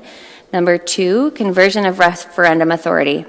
Pursuant to Minnesota Statute Section 126C.17, Subdivision 9A, the board hereby determines to convert $300 per adjusted pupil unit of its voter-approved referendum authority, which expires after taxes payable in 2018, to a board-approved referendum authority of approximately $300 per adjusted pupil unit. This authority shall be further adjusted based on final pupil unit data, and it is the intention of the board to convert the maximum authority for which it is eligible, not to exceed $300 per adjusted pupil unit. This board-approved referendum authority, as adjusted, shall be applicable for 5 years, beginning with taxes payable in 2019. The board may subsequently reauthorize the board-approved referendum authority in increments of up to 5 years. And number 3, the clerk is authorized and directed to submit a copy of the adopted resolution to the Minnesota Department of Education as soon as reasonably practicable after its adoption, but in no event later than September 30th, 2018. So I will move Resolution B-6-18-3563. Do we have a second by Member Lofold? Discussion? Okay. Member Trinka, and then Member Sandsted. Okay, Member Sandsted. Oh, wait, Member Trinka. Okay. It's musical microphones. There you go. I will just be really transparent that I will not be supporting this resolution. It's a complicated cocktail of how this money is adjusted and what's voter approved versus what is board approved.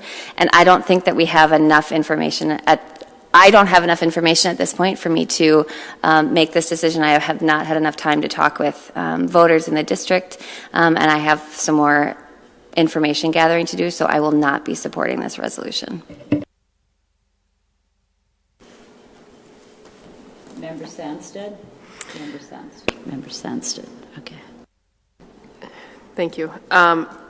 This has been something that has been available to us as a district for a couple of years, and I wish we had done it a year and a half ago. I think it's probably necessary, but again, we don't have, to be very frank, we don't have both our possible expenditures related to the budget, but we also don't have the numbers related to our needs. And so I am uncomfortable voting on this evening without having a budget, even though I know in my good liberal heart that we do need these funds and that our community should support this money coming to the district perpetually. And I will be voting in favor of it someday. And I just am not sure if that is going to be tonight. that's where I'm at.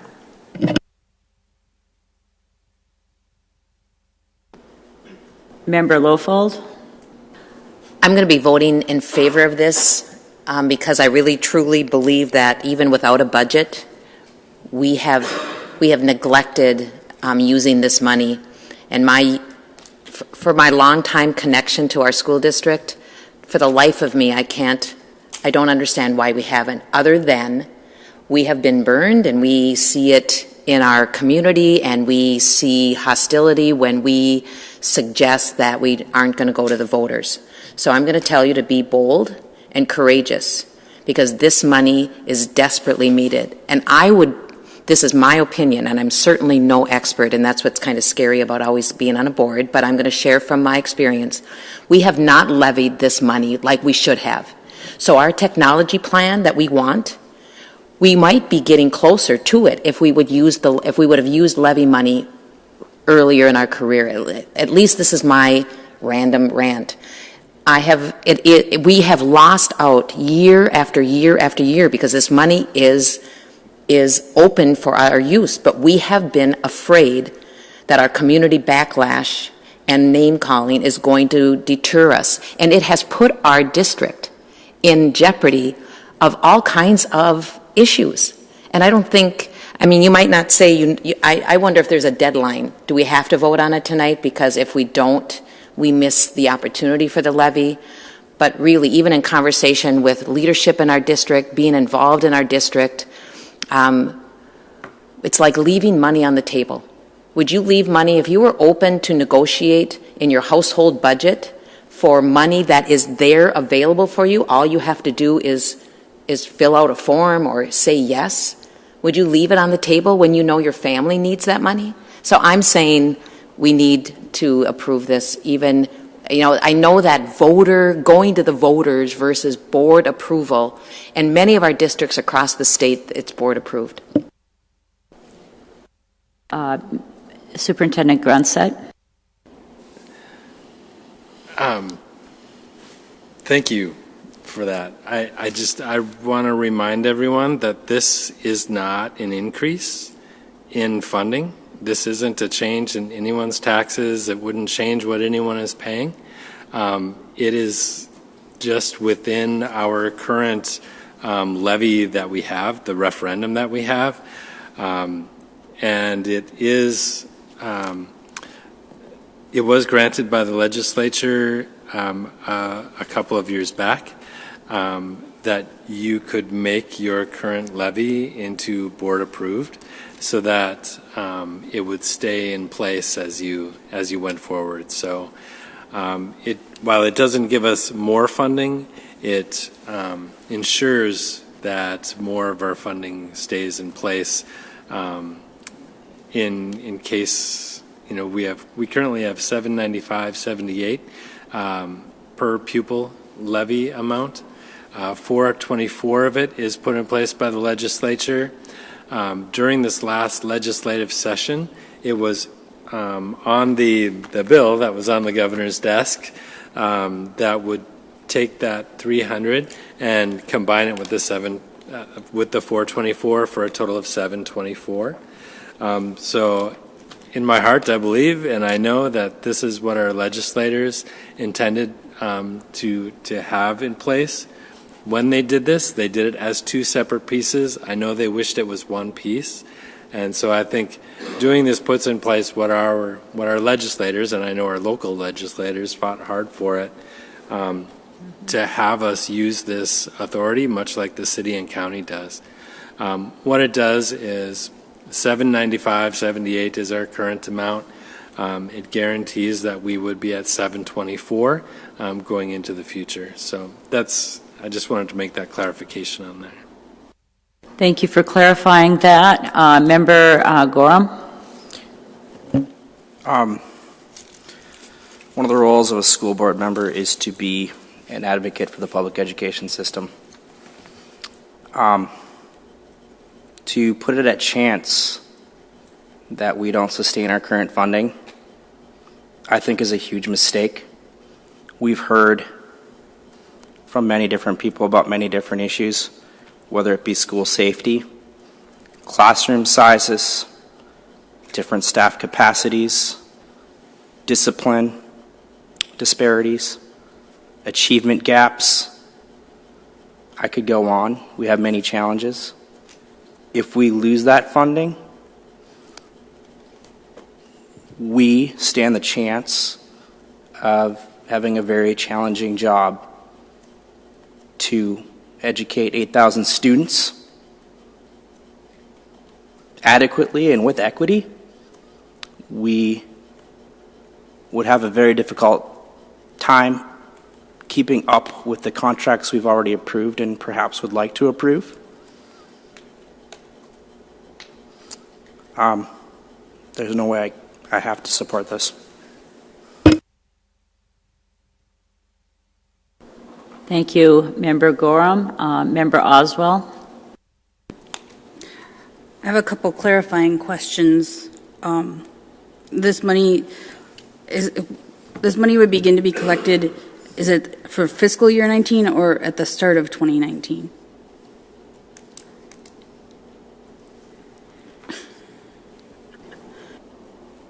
Are you going to go?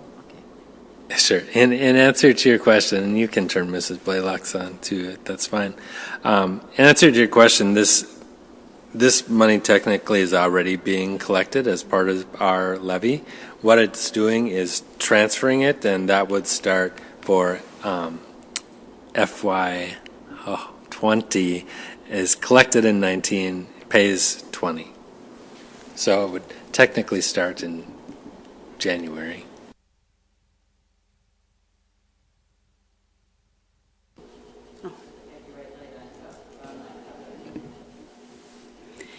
No, I just wanted to reiterate, it says taxes payable in 2019, which for the school district is our fiscal year 20, so it would start for us 7/1/2019. Thank you for clarifying that. Member Trinka? I think Member Oswald had some additional follow-up questions, so I'll wait till he's done. Go ahead, Member Oswald. Thank you. And does this levy money go into the general fund? Or is it, it's unrestricted general fund money? Yes. Okay. And I believe that the resolution that Member Trinket read says that it has to be turned in to the state no later than September something this year.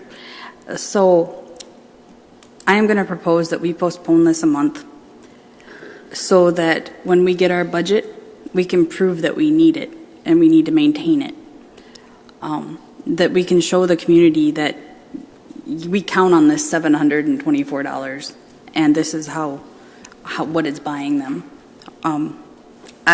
Since we have some leeway, we have till September. I would like to be able to look the community in the face and say we have the numbers to back up justifying why we need to count on this money. Make a motion. So I make my motion of delaying this this resolution until next month.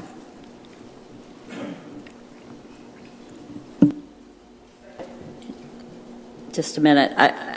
Can we have a well, we can do that during the discussion. Okay, so Member Oswald made a motion to postpone, definitely seconded by Member Sandstead.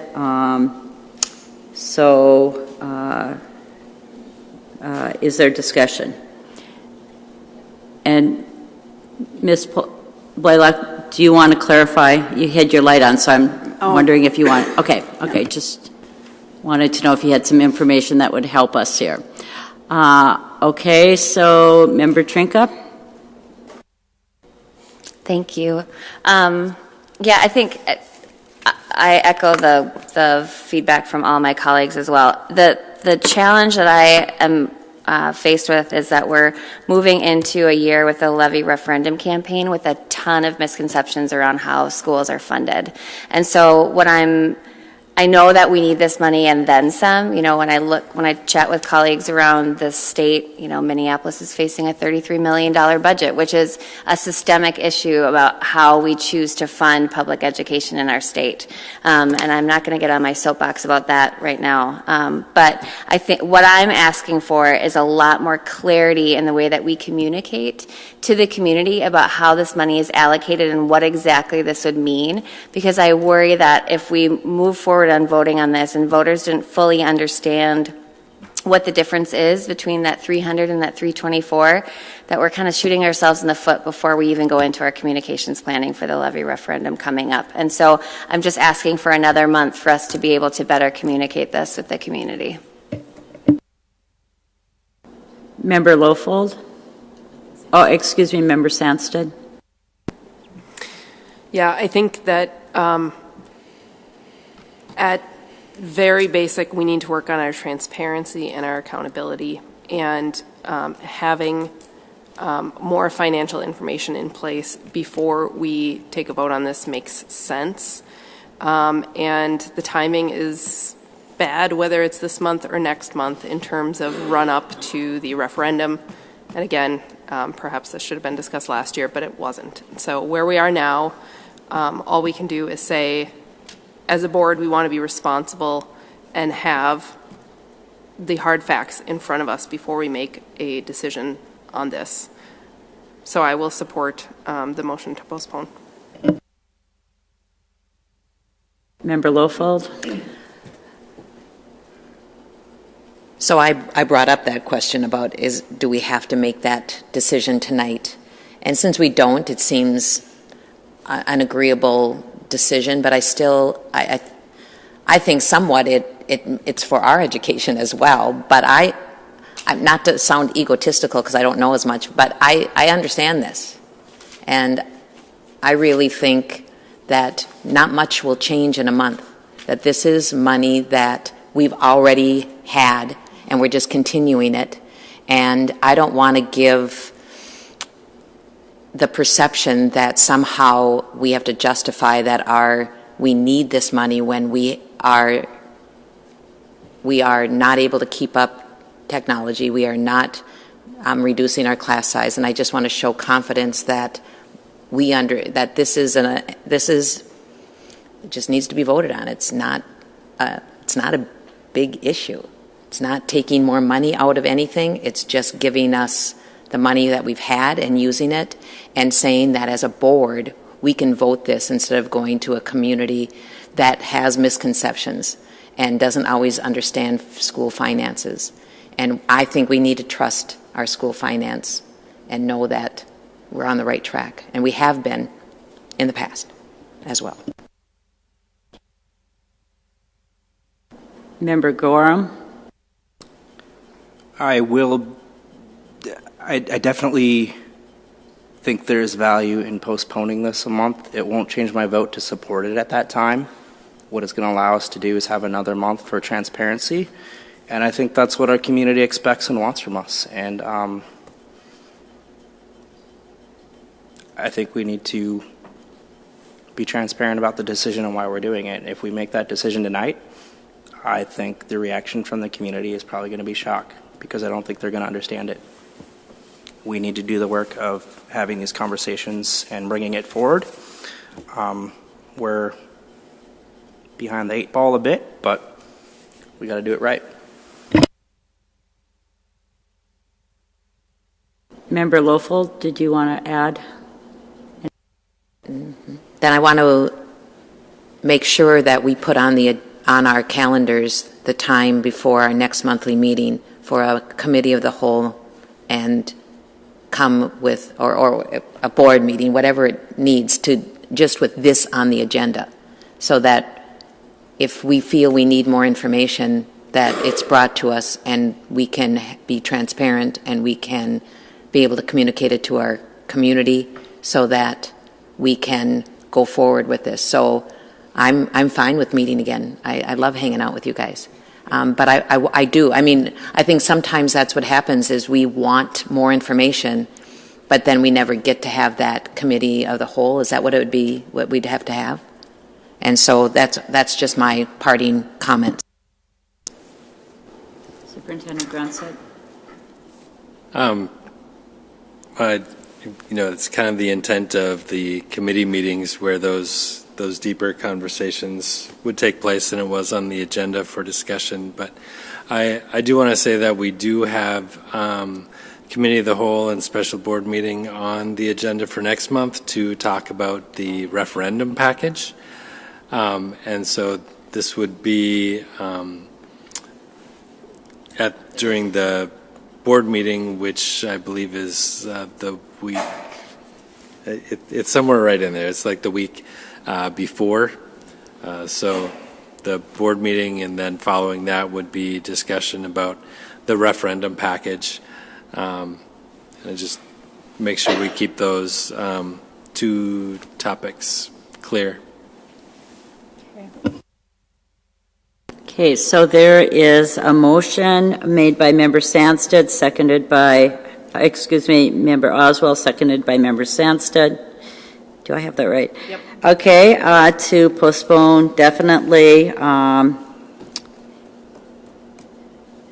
the B6183563. All in favor of postponing definitely? I believe it is. If you're moving it to next month. Postpone to July. Okay. Postpone till July. I thought we needed to use postpone definitely. All in favor of postponing to July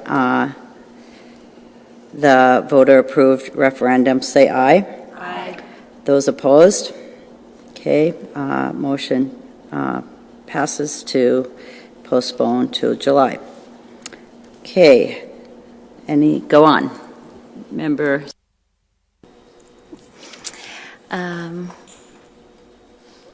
Well, I'm going to move Resolution B-6-17-3564, adoption of the fiscal year 2019 budget. Be it resolved by the School Board of School District Number 709, St. Louis County, State of Minnesota. Oh, that's taken off. Oh, I didn't see that. Okay, I must have my old copy. Do we need to vote it off? I believe we did. Yeah, you just, microphone. Actually, when we were doing the agenda, it could have been stricken from the agenda before we adopted it, but now it would be like the other resolutions to postpone that until next week's special board meeting. So I motion. Okay, so there's a motion to postpone by Member Oswald, seconded by Member Gorham, the B6183564. Any further discussion? Okay. All in favor of postponing, say aye. Aye. Any opposed? Okay, motion passes. Okay, go on, Member Trinka. Thank you. We rounded out the robust committee meeting last week discussing different expenditure contracts that were signed at the time, and let's see.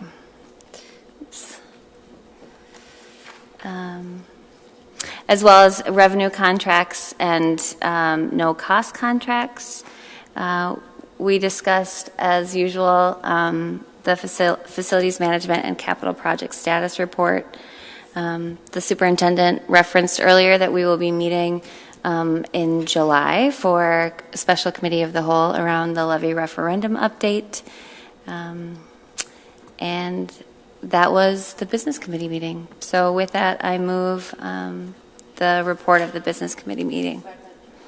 Okay. The business committee has been moved by Member Trinka, seconded by Member Sandstead. Any further discussion? Okay, all in favor of passing the business committee report, say aye. Aye. Any opposed? Okay, the business committee report has passed. So we are now at the end of the agenda. There's no special resolutions. Okay, any other questions or comments, anybody? Okay, motion to adjourn. Can I have a second by Member Sandstead? All in favor of drink? No, I said, I didn't move. Second was Trinka. Any discussion? Okay, all in favor of adjourning, say aye. Aye. Okay, any opposed? Okay, thank you all for a long night, and thank you for your patience.